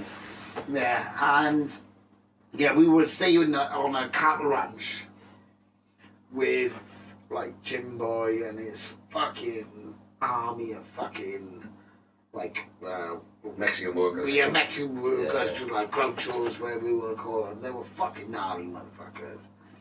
So it's like, oh, Pancho, it's your 25th birthday, you know. We're in Nogales, Arizona, which borders Nogales, Mexico, right? Oh, yeah, so we fly over there and arrive in Mexico, and it's like, Dayton, Pritchard, Pancho, Joycey, tequila. You want good stuff? You come by, you want tiki dance? Okay. It was all going off. It was fucking really fucking going off. Yeah. Yeah, and we had a wicked night, and He was looked after because it was 25th birthday. He was well looked after. Probably looked after. Yeah, Jim got caught, like the producer got caught with some narcotics, and he threw it in front of us all, and the police just wanted fucking money. So like, Jim, just pay the motherfucker and let's get fucking back over the border. Pissed up the fuck, right? So we get back over the border, get back to the ranch, and Jim is like, alright, Jim Bob now. Ranch owner. Yeah. He's like, right, you been branding my cattle all week. Now I've got something for you. Comes out with this fucking fabricated fucking with DS on, yeah? So it's illegal in this country. Yeah, so me and Pritch are like, Dayton ran off and locked himself in the car. Yeah? Ran off and locked himself in the car. So this fabricated piece of steel now, right, goes into the fire. That's what I was going to say, was it heated up already? Where we at? Right, so basically, Fucking red hot. yeah, my 25th, my 25th birthday, we were in Nogales, Arizona, which bordered Nogales, Mexico. So the show is pretty much unheard of in America. Cross over the border, they're like Dayton, Pritchard, Pancho, Joycey, tequila, cocajeda, fucking good. You want free dance? I got girl for you. I got, whoa. Why? It's just like, whoa. It's just like, yeah, it was just fucking, it was just like, whoa. This is fucking me, though. So as we're like going back over with like the ranchos and Jim Bob, whose farm it was, we get back and there's this blazing fire, and then one of the fucking Mexicans comes out with this fucking massive pole with a fucking DS on the end, and he's like, You've been branding my cattle all week. Who the fuck's up for getting branded? So like Dayton runs off, locks himself in the car. So me and Pritchard just toy him with the idea, man. Pritchard's like, fuck it, man, I'll go first. I'll go fucking first, right? So Pritch fucking, he just looks away, pulls his fucking shorts down. It's just like, you know, like when you put like fucking like a pork steak on a fucking barbecue. It was I've seen shit get branded. I've probably seen you get branded. I don't think it actually made TV because it's illegal in the UK. But I think, you can get a close up of it if you want, but it's still prominent now. I bet. Yeah, so I ended up fucking. I was riding for Dayton's company, Kill City at the time. Yeah, Ripped the titch off. Just went like, I can't even do needles and shit. Fuck, that bang. Yeah, I did. My babies woke up for sure. No, he's just such a gentleman. Swat. That's right. Yeah, right. So I think so Dad just broke the toilet seat then, you Yeah, he probably has, yeah. You break a toilet seat, Dad, yeah? I like the dad thing. Back up. Fact, well, you're telling Do tell me about the branding. Where have you got to? You just ruined it with the toilet seat banging down. Do you realise you walk up Leave it every alone, child son. in this Leave it house? alone. How far you got? Been a proper shankany Dad, pants. just let me finish now. So, yeah, so it's my goal now. Take the t-shirt off. I can't even do needles or anything. Shh. But it's like, it killed every nerve ending. So it's like, just like, yes, just got fucking branded, man. This is fucking ace. So then Joycey fucking steps up to like the fucking So Solid pool. He's like, oh, we're on my belly. Like, That's so solid. like, oh, So so he starts solid. fucking dancing, bro. Right? And it's just like little dots of fucking brands all over his belly. What was he like when he saw it? What? Why was it? Well, because I don't know when he's. Why Like did you just move about or something? Well, if you're looking at that fucking Yeah, that you're molten flinching when you fuck, you're like, I don't give a fuck how hard you are, man. I don't give a fuck how gnarly, dude. You're gonna be flexed by that. You're not gonna be feeling that. So it ends up, it ends up to like That's just in your DNA. like a scatter plant of shit. It looked awful. And, so like the day after, I was like in the shower, and then it started to weep. And, that's when shit got fucking real. Excruciating. So yeah, so I went to like some fucking mall. I was like, oh, Tommy Hilfiger shorts, fucking, I don't know, fucking $20. I was like, yeah, I'll get some of those. So I fucking get these cream fucking Tommy Hilfiger fucking shorts. Didn't have any fresh pants. Flying back on the plane, and all you could see is pus coming through. I always like to have a fucking window seat if I can, right? Pritch is in the middle aisle for once, and he's got his earphones on. I was like, sign language. I said, how's your fucking brand, man? You want to go? It's starting to really fucking hurt.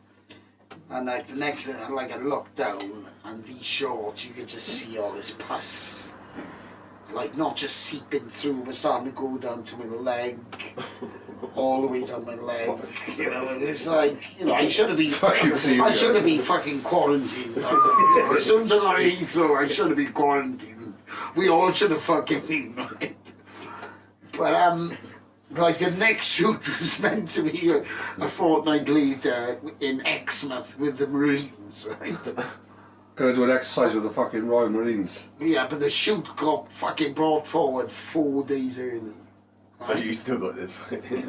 So like about 2 days after we landed, I run Pritch. Straight away he just went, how's your fucking brand? I'm like, it's fucking killing me, but I don't know what to do. I've been putting Savlon on it, and I don't know what to do. I don't know who to look at, what to do. Should I go salt in it? Should I do this? Should I go to the doctors? Am I going to get arrested? What the fuck's going on? It's fucking illegal, isn't it? Yeah, so So anyway, like, we get to Exmouth, do the first couple of hours with the Marines, and then go to like the hospital, and they're like, "Oh, what's the matter with you, Mr. Pritchard? Oh, I was in America and I burnt myself." So he goes into that, and it was only a small little thing. You can all laugh and their fucking heads off. I cruise up. "Oh, what's the matter, Mr. What's your name, Mr. Mr. Locke? What's the matter, Mr. Locke? Well, I was in America and I got burnt." Okay, right? So they're like, Show them the fucking thing, man. yeah, I can show that after, like, maybe. But yeah, it's still there, it's still prominent. But like, and then Joycey turns up, "Oh, I got burnt to my belly." And it doesn't even look like a fucking brand. No DS on it, just It's fucking bangs, like.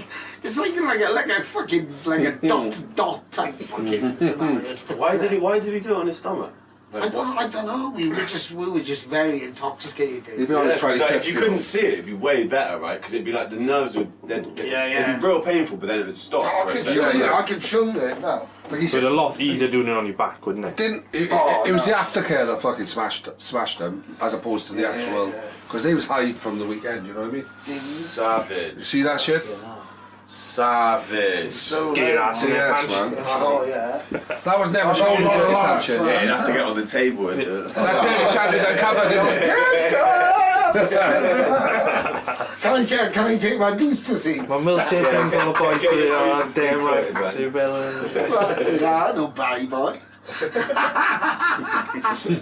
No, but yeah. Do you know what? Well, as regards to stunts, that's probably one thing. Because like pain, I kind of like pain in a weird way. It's like when you go skating and stuff. Sometimes you have to take that slam to think, you know, and you know better than me because I fucking seen you rip, man. Do you know what I mean? Well, no, you know as a skater, man. Even if you're a beginner, you fucking still have to deal with the pain. Yeah. The skating, that's why I reckon it's one of the best things. I want my son to skate because it teaches you about pain, about determination. You get a crew. You got this whole people around you that everyone cares for. You can go anywhere in the fucking world. I was in fucking like Cyprus or some shit, no, it's Tenerife, and I went down. I was like, fuck this. I wanted to try to score some hash or whatever. Yeah, when you And played met Las the skater. Americas and they got that spine thing. Was that the one? I played the Las Americas on the front. You go slightly up the hill. Nah, I mean, that wasn't a skate. It wasn't even a skate park. Oh, so no? Yeah, it was just a fucking skate spot, and I just went there and like met some skaters. Yeah. I didn't even have my board with me. I was just like, "Can I have a go on your board?" And they were just like, "Yeah, go for it." And obviously they seen that I was like a skater, not just some guy who wasn't trying to go. Yeah. Friends, you know what I mean? Like a load of people who are suddenly my friend. Because Yeah, like, you don't skating- even speak the same Don't even lingo. speak the same language. They We took have me the to the same terminology. Yeah, and they stuff. took me to the fucking hood as well, and I was Yeah. like in between all these blocks, and there's just Yeah. loads of like sketchy people around and shit, and they just hooked me up with a nice bit of hash. Yeah, didn't and rip me off or and- anything because they and were skaters. embrace and they had it. the link. Yeah, and man, and it's a fucking. Yeah. I think it's one of the like it's a different. That's why for years, like people were like, fuck skateboarding in the Olympics, like fuck it becoming this other thing, because when it becomes this other thing, it takes away from what it is, which is From like, the true I essence. don't You can't have a actually zoot reckon in the that's the Olympics, case. can you? You can't have a zoot in the Olympics when you fall. No, It's really interesting to you. No, but you know what? Philosophy, though. There's like skateboarding has got so big now. It's still a community though, because of social media. Of course it is. You know what? Like there's probably not a single city that we couldn't go to in the UK or Europe and not hook up and be fucking looked after. Yeah. Like I'm going to watch the football with Wales now in the Euros, right? Go to Azerbaijan, and I saw this Red Bull thing. Right, I'm not down with Red Bull, by the way. That. No, I think it's good what they do for the scene, but you know, I've drunk enough fucking bull spunk in my life. But anyway, like we're going out to Baku now, right? So, you know, it was like seeing the scene out there and looking at the spots, and you know, I can't wait to go out there and just to experience the culture, and maybe even take out like a couple of old used decks and stuff and hook some homies up. Yeah, you should, man. You know, because they embrace us, because, you know, with like part of the label, like 1901 Sampa Tabo, we've got a wicked Welsh design, man, which pays homage. And yeah, we could even incorporate you Bristol fucking rats into this. Yeah, well, we can do a gas one easy, can't we? Gas Or one. Bristol City. City. Well, I'm City because I'm born south of the river. But like, I'm not gonna lie and act like I know about football. I don't know shit. Like, No. But anyway, you know, it's like this. I back it. This is not even primarily about football. Yeah. It's about, you know, being able to travel and to be able to converse with people. Identity. And identify with people from different, you know, backgrounds, whatever. And they'll hook you up, you know, just like I would, man. You know, I remember like some Swedish lot and Chinese lot. This is years and years ago, like coming to Swansea Uni. Obviously, like the Chinese are more, you know, like you see a lot more, you know, they're a lot more prevalent now, aren't they? Because they're a superpower and they're getting everywhere. Well, you know, Harvard was making it harder for Chinese applicants. Yeah, because they Harvard, yeah, in America, they were making it harder for Chinese applicants to actually get through. So they were doing it on like a personality test. So they were like adding this to like try and knock off some of the amount of Chinese. Yeah, because they are taking the elite. Yeah, just because they work hard. Yeah. This sounds like another podcast I listen to, so I don't. No, but Nige has a really good story because my goddaughter, Nige's daughter, really intelligent, beautiful young woman. Like works for one of the best accountancy firms in the UK. What is it? Deloitte, yeah. And the amount, like when she was in university, the amount of Chinese students were there and they'd taken all their knowledge back to China, you know.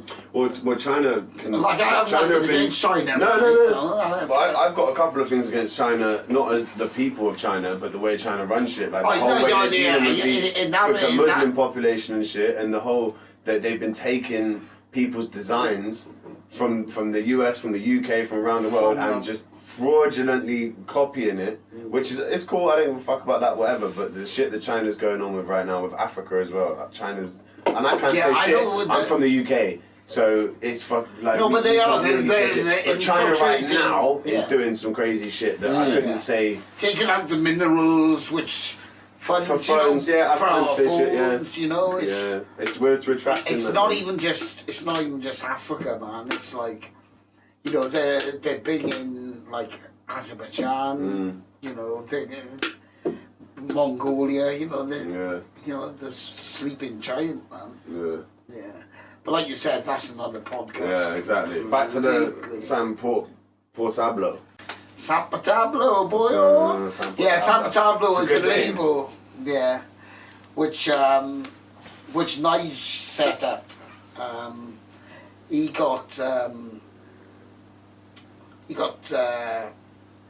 lost his job in the steelworks through very dodgy circumstances, which were not justified, completely concocted.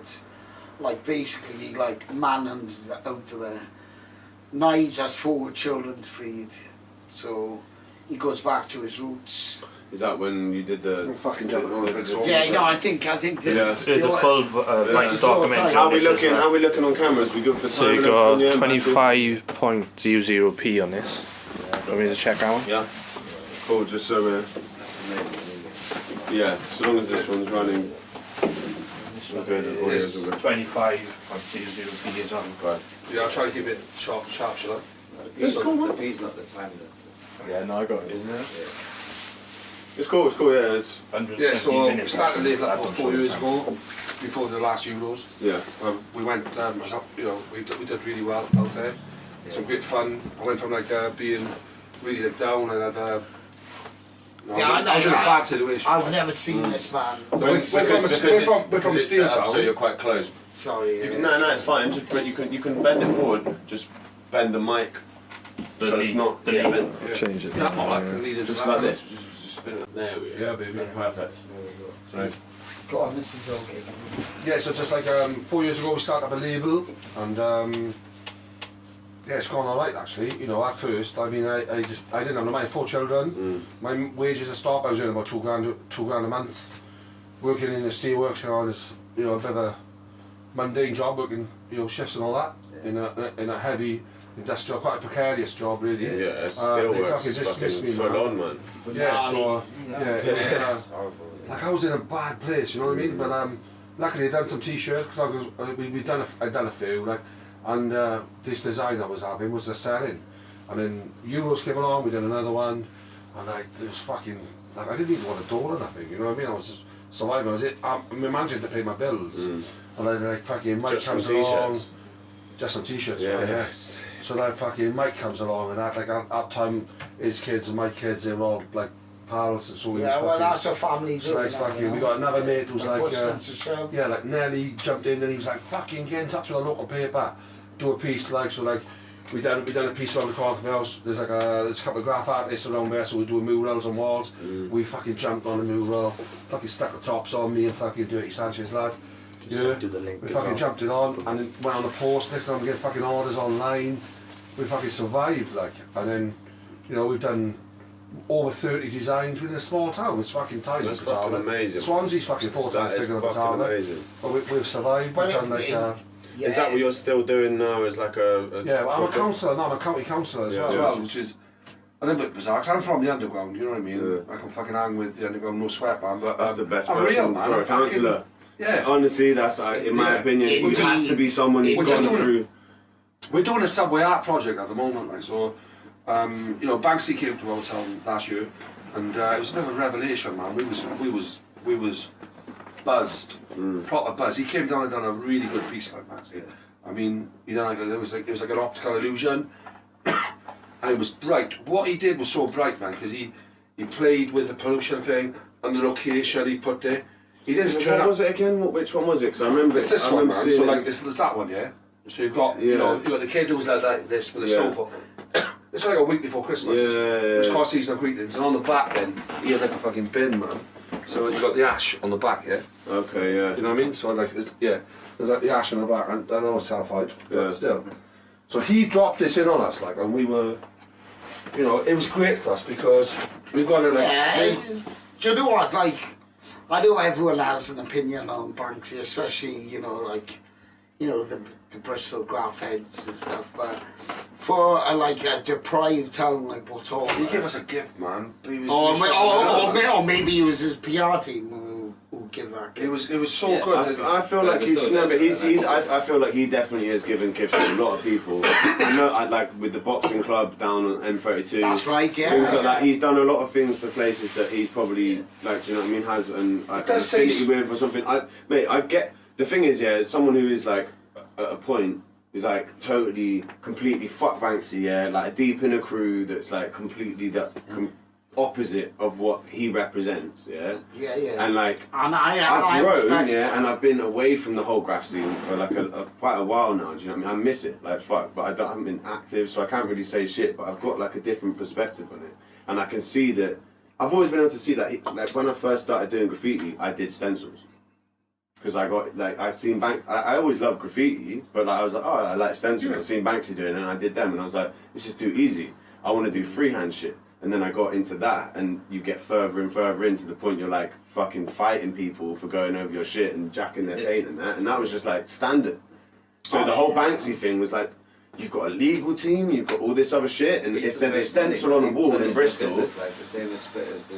exactly, and you can't like, but at the time, but also at the time, it's not the reason why I didn't like it then was because of what was created around him, and like I can see from an outside perspective, it's not him who's created it. It's like obviously he's created it through his like skill and what he's done and like the spots he's hit, and he's a fucking incredible artist, you know what I mean? No one can ever take that away from him. He's a modern master. Yeah, he is. You know, he's like, like Picasso. It's what the council does. Dali.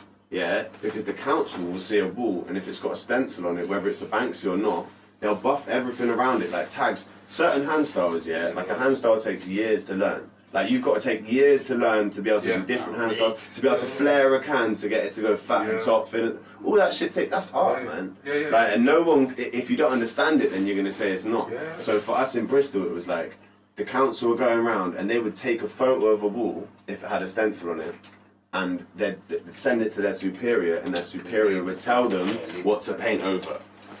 Yeah. So it was like I'm aware of that. Yeah, so it's never like, and for me now, like I see that, and it's never against like Banksy as an artist or anything. It's I think that what he's done for Palestine, what he's done for fucking, do you know what I mean? Port Talbot, what he's done for the boxing club, do you know what I mean? Yeah. And still, he's done, and he's from Bristol, and he's the biggest artist of our generation. He's anonymous, man. That's incredible. When you think about that, he's anonymous. How difficult but is it? Even posted a picture of his face back in fucking. They did.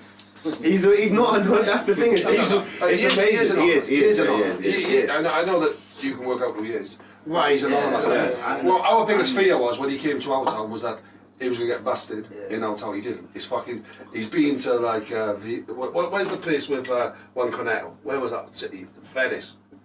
Yeah, when he done like a picture. His Instagram. It's the best reference of like a city. There's one Cornetto. Give it to me. Straight away, Venice. Was ice cream, innit? Yeah, was ice cream. Fucking with Cornetto. Do you know what? That could be your next job. No, fuck the coaching. You on a bike like that, yeah. Shirt climb. Fucking making tacos my next job, son. Get fucking on it. No, I look like the tacos are all coming up. But like what's happening with you guys in the future then? Let's fucking throw it back on his boys, actually. Let's fucking apart from trying to learn Welsh.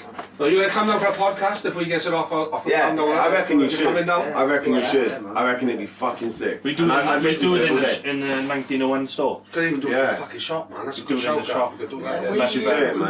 reckon you guys should do it, because it's not like... So what is going on with you boys? Apart from a podcast, what are you boys up to right now? 2020, what's going on? So I think mine's shorter than yours. Resin's doing everything, so mine's the real short. So. Well, don't worry, like, yeah. Resin Vogue, what's going on, man? Yeah, no, I'm doing beat tapes for a label called Sky, and maybe some other stuff as well. Releases on Green Brick as well with you, hopefully. Yeah, we're basically...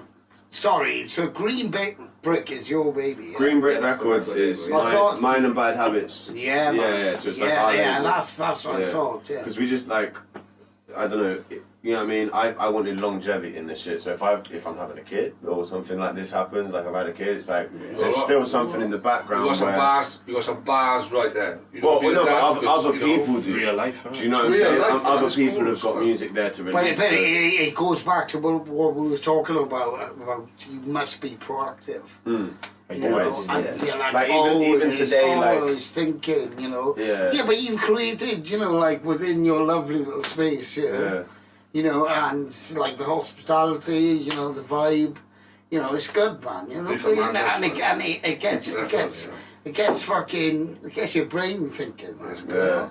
Yeah, it's interesting. I personally, like, I always wanted to get to this stage where it's like it's become a thing where it is just a conversation. And it's like, at first it's like, are we going to get this podcast started? Like, how's it going to work? Is it going to... You don't know what's going to happen.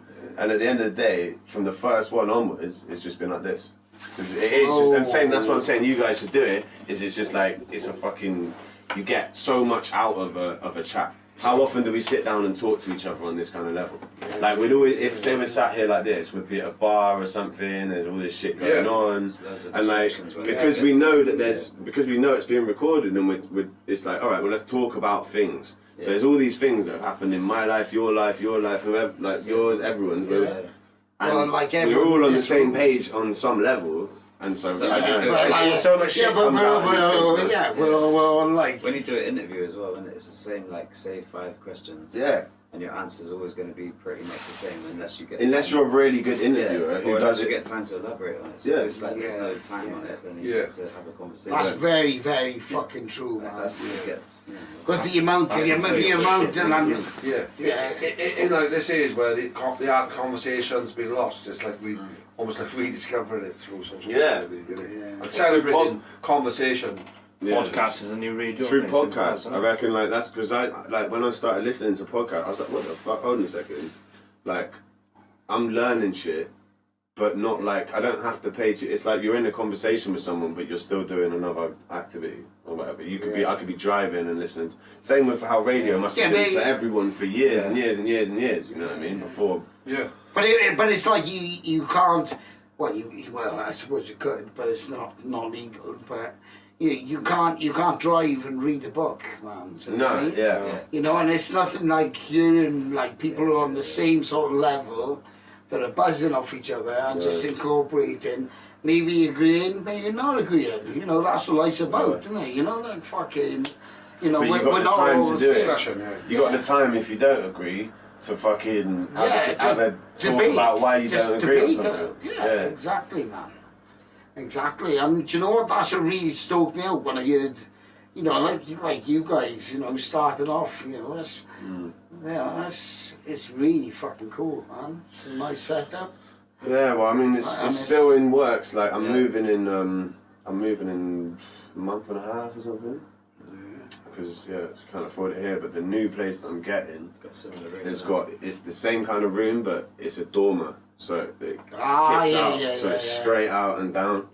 So I've got loads more space. I'm gonna make a studio, have this and then we're gonna try and go live as well. So. What's going on tonight is not going to be edited. It's going to come roll as it is. The only edit is back and forth on the camera angles on who's talking. So it's there's no edits, there's nothing. So really, so the live thing would give like absolutely no the interaction possibility. Yeah, but turn it into a whole different thing though, like the live thing.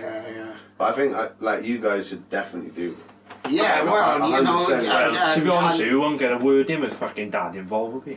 But that's the mate. Everyone's got their own personalities and shit, and you start overriding each other, and I don't know. There's so much to it, man. Like we're still learning. Like I never like learned how to interview or learn how. Obviously have like skills from performing or whatever, but like I reckon there's an art to even fucking talking.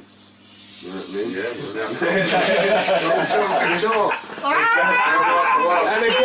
And again. Where were we? MTV Awards. We got continuity here, baby.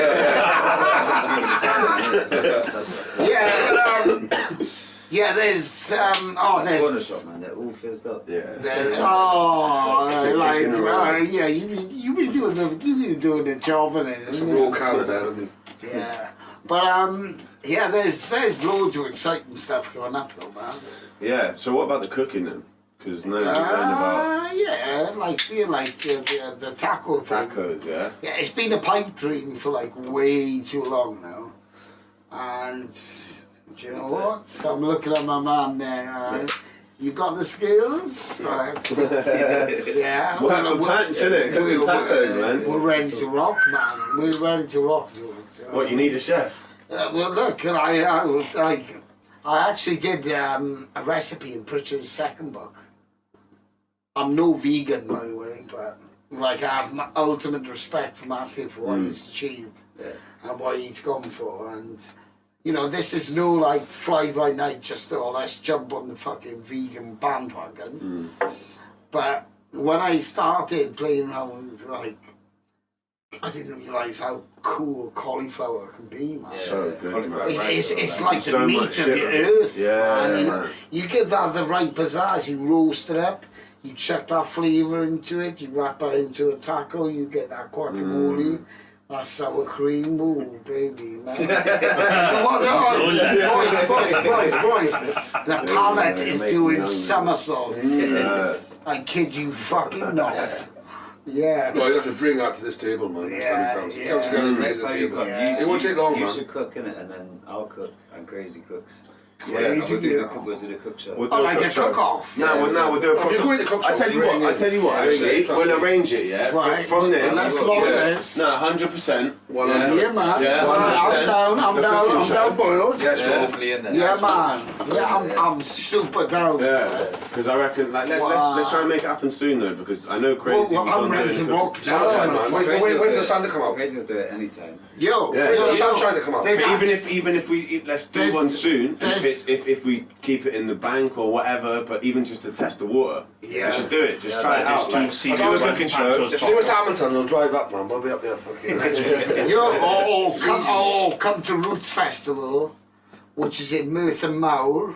You won't, right, go on, say Get Merthyr. him on fucking Merthyr stage. Mawr. Get these two on. Merthyr We'll get you Mawr. a gig anyway. Yo, I'm driving now anyway. I'm Yeah, working. oh, do you know what? It's a beautiful campsite. Check me out. Right by the beach. Red Dot You know, Club. yeah. Oh, check this out. Zimmer, zimmer. Who got the keys to my big But yeah, also like Ellis has got a big night coming up on the 8th of May, which would be pretty cool. Yeah, could do it with that. That's my birthday. Come here first. Is Are that you your coming? birthday? Is actually? Are you coming up for that? I'm definitely going to be there for it. Yeah. Do you want to have a? Yeah, and there's... No, but that'll be. I'll be in the new place then. We could have a fucking. It's right next to my sister's. Well. Yeah? Yeah. Oh, wow. I don't want to say that on camera. Yeah. Well, no. You don't know. I know what you mean. We'll talk about that again. But yeah, we'll talk about that. But there's some kiddie, what's his name? Boca 45? Yeah, I know Boca. You know Boca?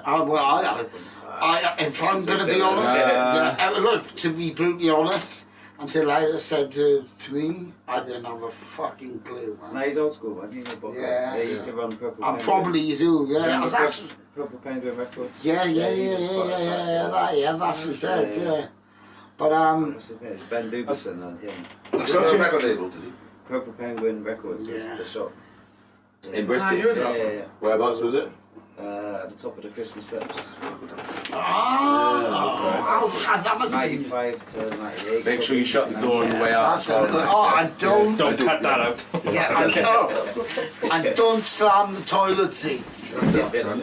Councillor Nige. Biggest fucking towel. How are we looking on the cameras for you? Oh yeah, do you know what? I just want to say, 27 minutes on I've really had a good laugh at that. Nah, mate, it's been fucking amazing. Yeah. I got fucking sore Big cheeks, blow. man. I was going to say the top of my cheeks there. Yeah, Actually, I got sore man. cheeks, son. I literally had a oh, oh, ooh la la, we say Muhammad Ali. That's the last track, but no. Yeah. That's the last strike. Nah, it's not about Wales, man. It's not about Wales. I've got one more strike. I I've never got got no one. strikes in the whole thing. No, he didn't. Now you're, do you know what? Do you know Just what? keep spilling You're drinks very, over very there, so. cosmopolitan. I'm cosmopolitan. Cosmopolitan. Is that a type of ice cream? I do. Perhaps we get nice singing. Just one cosmopolitan. Give it to me. Delicious ice cream from P fucking T. Hooray, I'm on the dole. So sting your canetto right up your hole. I swear, fucking. I should have been a musician. Oh, I fucking love you, man. Do you know what it's all about? Like life and living, man. You know what I mean? Yeah. And that's one philosophy, and you know, I'll dead. I reckon you brought a fucking massive amount, and this is on a real. I reckon you brought a lot of fucking joy to people's lives, man. Not only through like you hurting yourself, but just you as a person. Right. Like, Can I? Right. I genuinely Or think, just man. anyone that beats you, bro. Yeah. But do you know what? Right. I actually. Yeah, no, carry on. No, go on. I was going to say a story about a friend of mine who saw you at a festival and saw your kindness with other people. Basically, my friend was at NAS, All right. and he saw you, and you were like pretty waved. This was obviously back in the day, whatever. You were waved, and people were coming up to you, and like he told me this yesterday when I mentioned you were coming on or whatever. Yeah. Friend who's on the label, and he was like, every time people come up to you, you'd fucking do the thing, you'd pose for the photo, you'd be like, right, like, act like you're on point, like, be on point and, like, really give it, like, you know what I mean? Give them, like, a bit of fucking Pancho, yeah? I've got two and children then they'd to go feed. away and you'd just be like, poof. like fucked, and he was like, I stayed there for like 20 minutes, made sure he was alright, and like. What? Yeah, just like you actually dealt with people the right way, not on some do arrogant you know what, shit. like, You know what I mean? It's like someone in your position, man. No, you know? but same as you, man. You know, like But it's MTV awards, presenting awards and shit. You know what I mean? Yeah, but so what, I man? know exactly, So but that's what? what makes you you. The fact you're like, Yeah. so what? That's part of what makes you but you. it's like, you know, we're all cut from the same cloth. My father always taught me, like, no matter whether you're there, or there in life and stature, you always treat people with the fucking same amount of respect. If they fuck you over, then fuck them over. Yeah. That's what I was and you taught. can't Man. get That's exactly what I was taught. You know what? So I'm not a fighter or anything, but like, you know, like fucking, we talk about MTV awards. You know, I've done a Q&A in Oxford University. Yeah. You know, What was that like? Quite very intimidating. Because he's thick as fuck. Comes from Councillor Hunt. Yeah, that was really. You know, this is not edited, isn't it? Nah, no, he's an academic. See? Yeah. He read Roald Dahl. What's that? You read Roald Dahl Mouse? No. Once. James is giant peach. Oh, was it Enid Blyton Famous Five? That's so much literacy in fucking Tottenham, look at you. Yeah, I went to uni in Tottenham, didn't I? Oh, right, yeah, sorry, Dan, sure. But, like, do you know what? I'm glad life is good with you guys, man. I'm like super hyped to the things, you know, popping. Yeah, we've actually got like a little like Sanchez thing coming back together now. Yeah, I was gonna say, like, what's going on with that? So you've done? Did you do it? Did you say you? We did. You mentioned before, we did was it- Cardiff and Sheffield, and they both sold out. Yeah. Like within 2 hours. What was the response like? Was it another thing? Yeah. Was it people my age, so in their like late 20s? Nah. What age was it? It's called mature Sanchez. Is it a mature Maybe one day when you grow up. No, I'm interested though, because we are doing the O2 in Bristol. the reason I'm saying that is because we were there when you guys were popping, so it'd be like, I could imagine like fucking Reds, like basically, man, it was like you'd show the movie, do a Q&A, and then show them some of the behind the scenes stuff that could never ever make TV. I need to see this show. Which could probably have cost me fucking 20,000 divorces. No, that's an exaggeration. maybe one or two though. But but it was like the feedback. It was all good. The promoter wants to do a UK tour, going all over now in the UK. As soon as I find out like lockdown dates, you know, it's like everyone, like as you get older, you know, it's like lads, you have responsibilities. You got different, you know. Mate, if you guys want to get a live act, like a fucking bit of music before your show. No, You know, to hit us up, a Bristol show, right? Me and Rogie will come for Yeah. Also, we will come through represent. Yeah, man. Also, in fact, You can staple me. do you know what? With your Welsh accent, like I'll be more Tell you what, stapling. Like, alright, I'll I'm fucking stapling you. Yeah, no, you get it. I know you get it. Dayon diolch. You need to get to right. Last one. Yeah. See, Llanelli. Llanelli. Oh, not bad, son. Fucking people fail. No, I tell you what. Come on, I went to sir. Llanelli. What was it there again? Llanelli. Llanelli. I tell you what, these. There's a bit of fucking potential, yes. I fucking took my potential right down to fucking Llanelli. I fucking utilised it, boy. Reefer madness. You're fucking Easter, I love it. You were crapping, it's fantastic.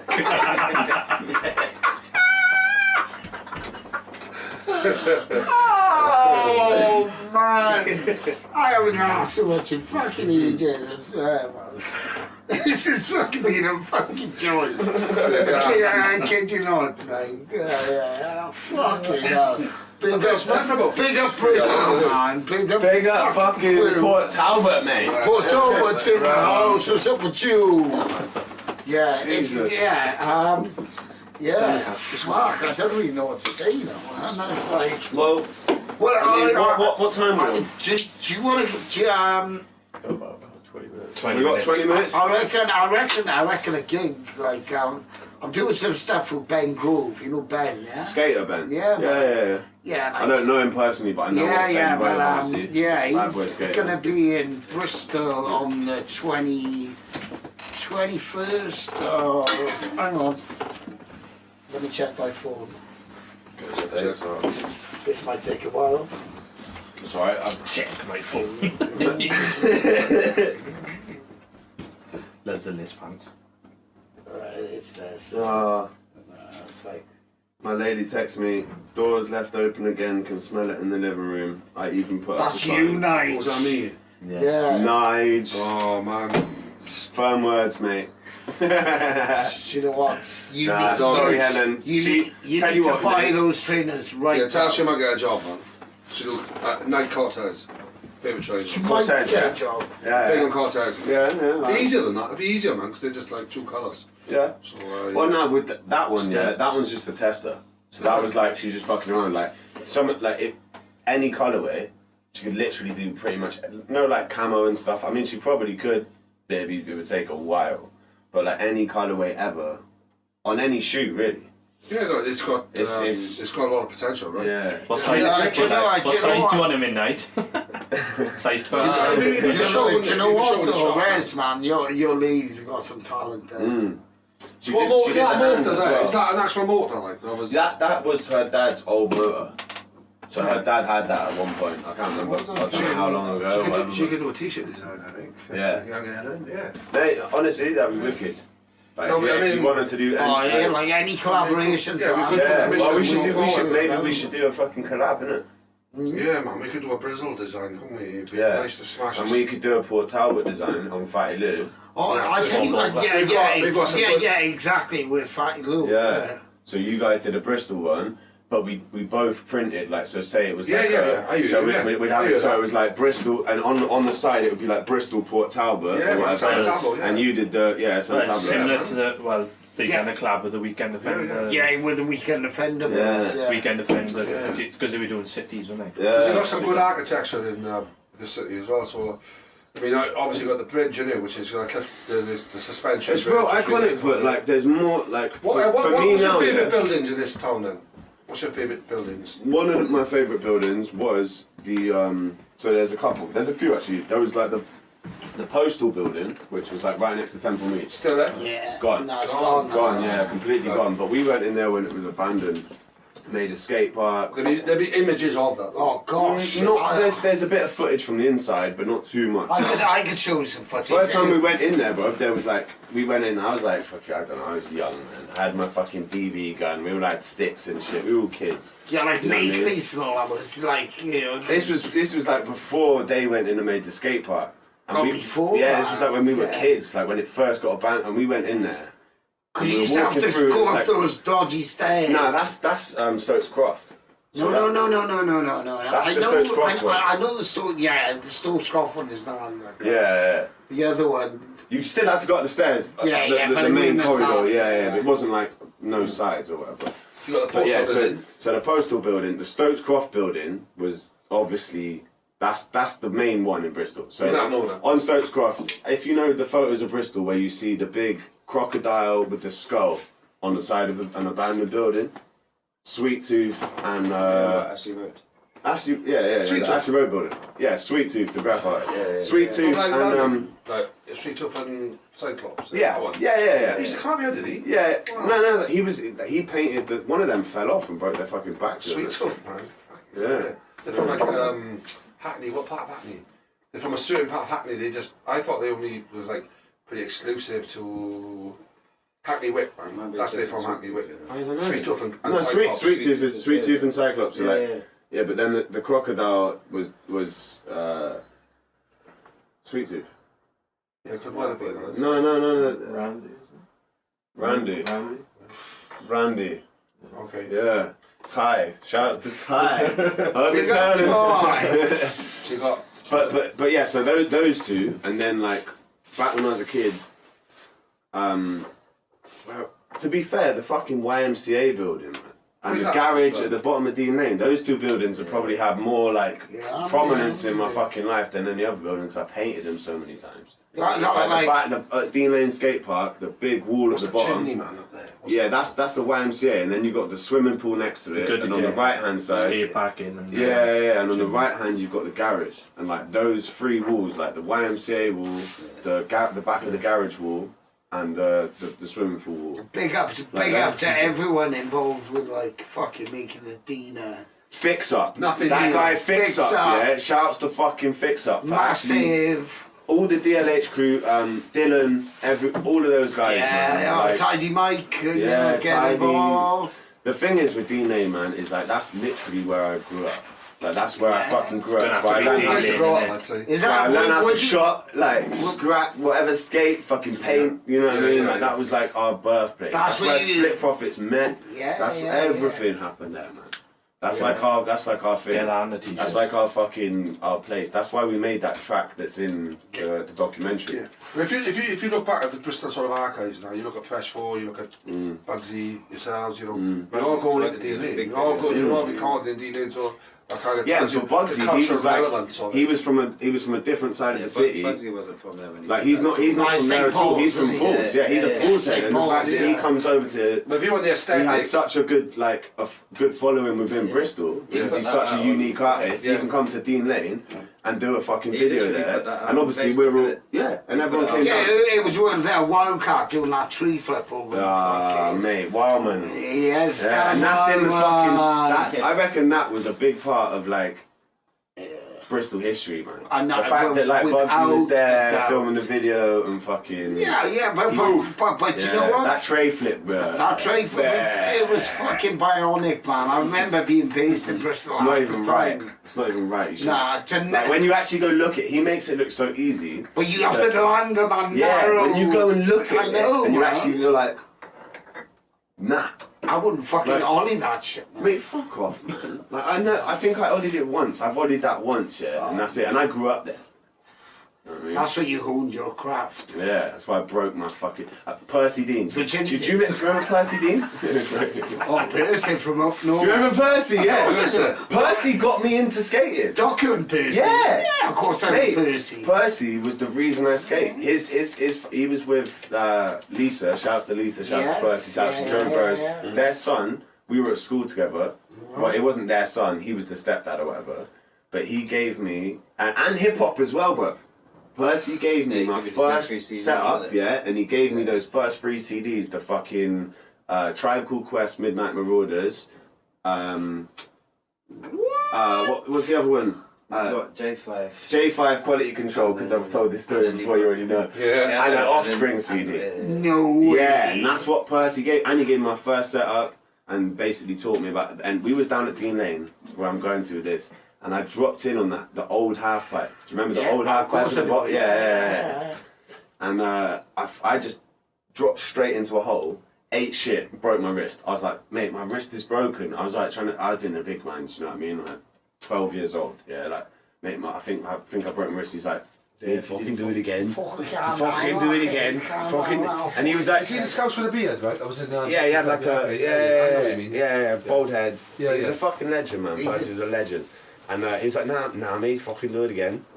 And he made me drop in, and I dropped in and fucking did it, and like, and it's carried on there, until I was like, eventually I went home and was like, Mum, like, Percy said he doesn't think it's broken, but I'm pretty sure it's broken. She was like, it looks broken. Yeah, we'll take you to the I got to the hospital, like, yeah, it's broken. But that day, do you know what, like that's a gnarly story, but like, Percy's a gnarly dude, man, but like, going back to like Bristol being a hub for like UK skateboarding.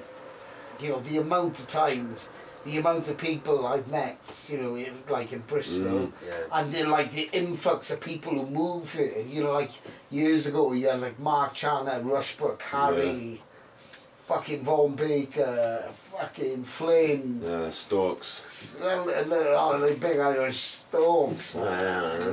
Good looking Storks. Yeah, man. Yeah, it's pretty iconic place, man. Bristol's a place for that, definitely. It's such a hub for like, you know, music. I wasn't into creativity. On the skating angle, I don't. That's why I'm not saying too much. Because I don't know all of the skating angles. That But you know, but for music, well, we're not BMX and music. Yeah, but that's but it all tied in. Because Rogue, you would remember like the old bowls and. In the Dina. Yeah, I remember. Yeah, I like Cardiel coming down there. Yeah, I wasn't a skater then, but I remember going to the park and being like, I was actually a little bit too young for that as well. But I remember Pritch saying Philwood bowls, man. Remember them? Philwood bowls. There was 3 bowls in Philwood. It was the most off-key area. Like you're getting chased off. Right. Do you ever remember a brand? Right. Here's a question for you. Who run the brand called Chilled Heat? Chilled Heat was a guy who came and took photos of me. He took one of the first ever photos of me called... Oh, don't you fucking do it to me. Right, this is your third now, right? Nah. You can't do that to me because he used me, mate. Nah, he didn't. Nah, he's a legend, man. Fucking... What's his name? Fuck. Skateboard. Yeah, no, don't, mate. Andy. Nope.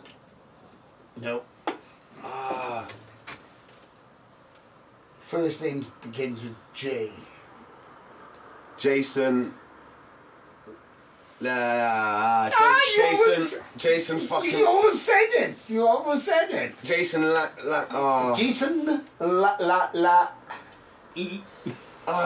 he took... Have you got Tourette's? Friends with Tourette's, yeah, man. Tourette's.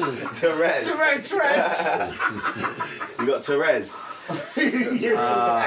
Jason, it's not Jason English. No. That's definitely with calf tape.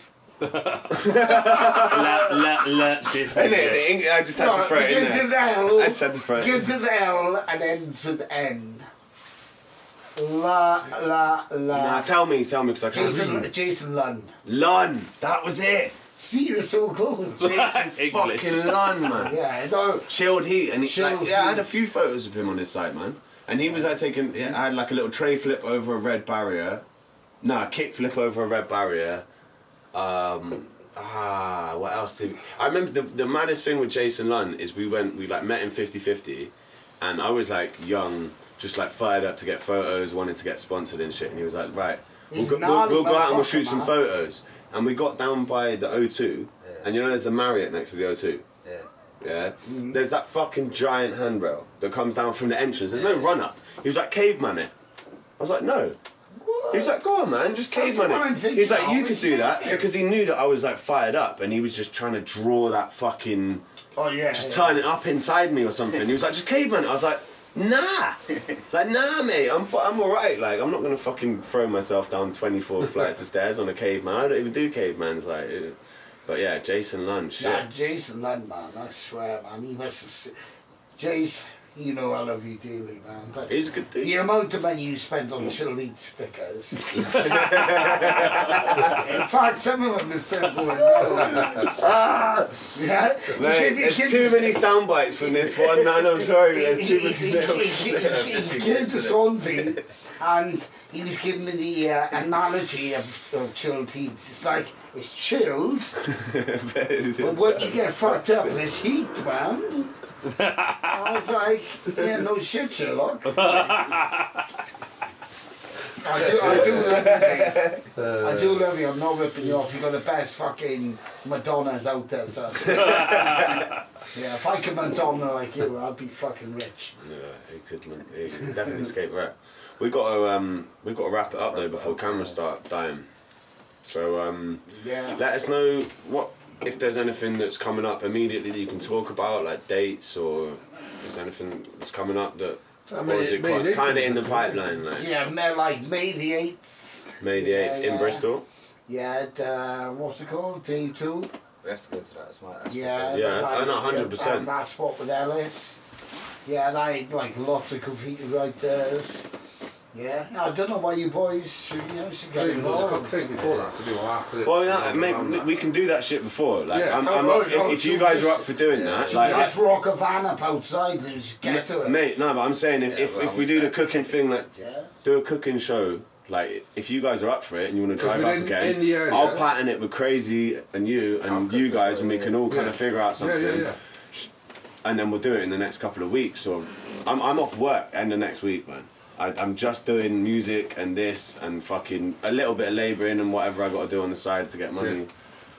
But I'm. Yeah, well, like, What's that like?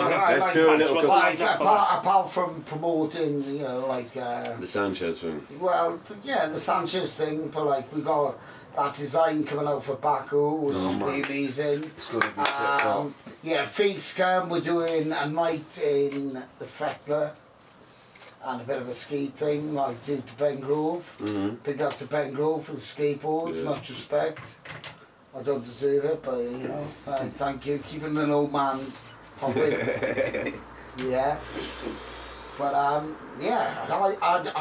just want to say thanks very much, lads. Nah, thank you. It's been an absolute pleasure. It's absolutely. I don't know where the last 6 or 7 hours have gone. And I haven't even taken any speed.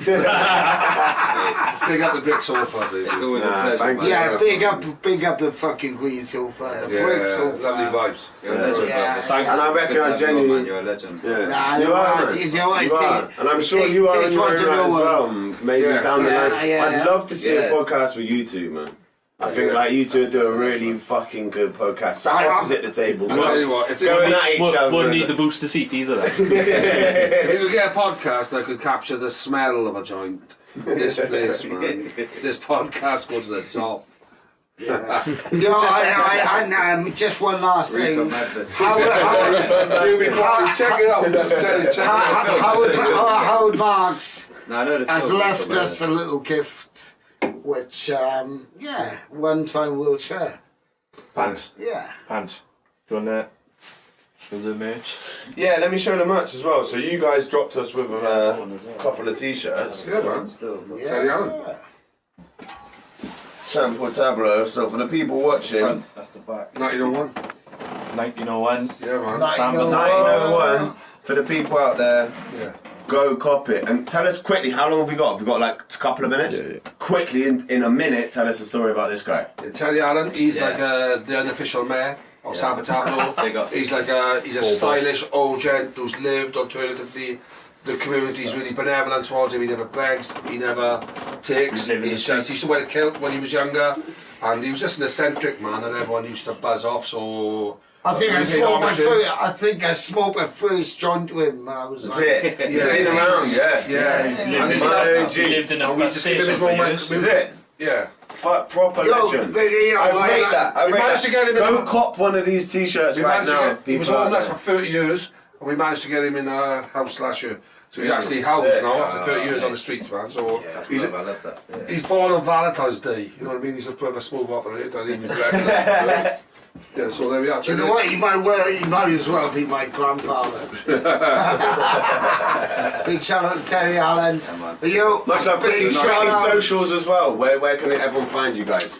So what's the socials for the clothing company? Socials. Yeah, Nick, yeah. If Instagram. you want to find us on Sampa Tableau on Instagram. Yeah. So that's SANPORTABLO. Boom. Boom. Sample tableau. Bang, first time, nice Yeah. one. Yeah. Pancho. No strikes there. What's your socials? Mine comes up as Gavin_Fits123. So Gavin_Fits, is that with a Z or a S? Z. With a Z. So Gavin_Fits with a Z. 1, 2, 3. Yeah, Panchotronic. go clock that. Sam Tablo. Panchotronic, I know that. That's PANCHANTRONIC. Boom. Panchotronic. Yeah, likes the 80. gin and tonic. Yeah, this is Rogue, the DJ Roguezilla. Big up DJ Roguezilla. Rogue. That's a D and a J. GUEZILLA. You didn't say Rouge as well. You never said Rouge. And myself, Spell it Fred One, Rouge. RES_ONER. And this is the Brick Killers. Sofa Hold on. and And shout out Com64 as well. Com64. Yeah, all the Shout out Com64. What's your socials? That's it, Com64. Com64, Yeah, big love, COM64. man. Nice one. Much love, guys. Thank you so much for Yeah, listening. go on, down, go. Yaki there. Yeah. Yeah! Love it. That was fun. That was just fun, mate.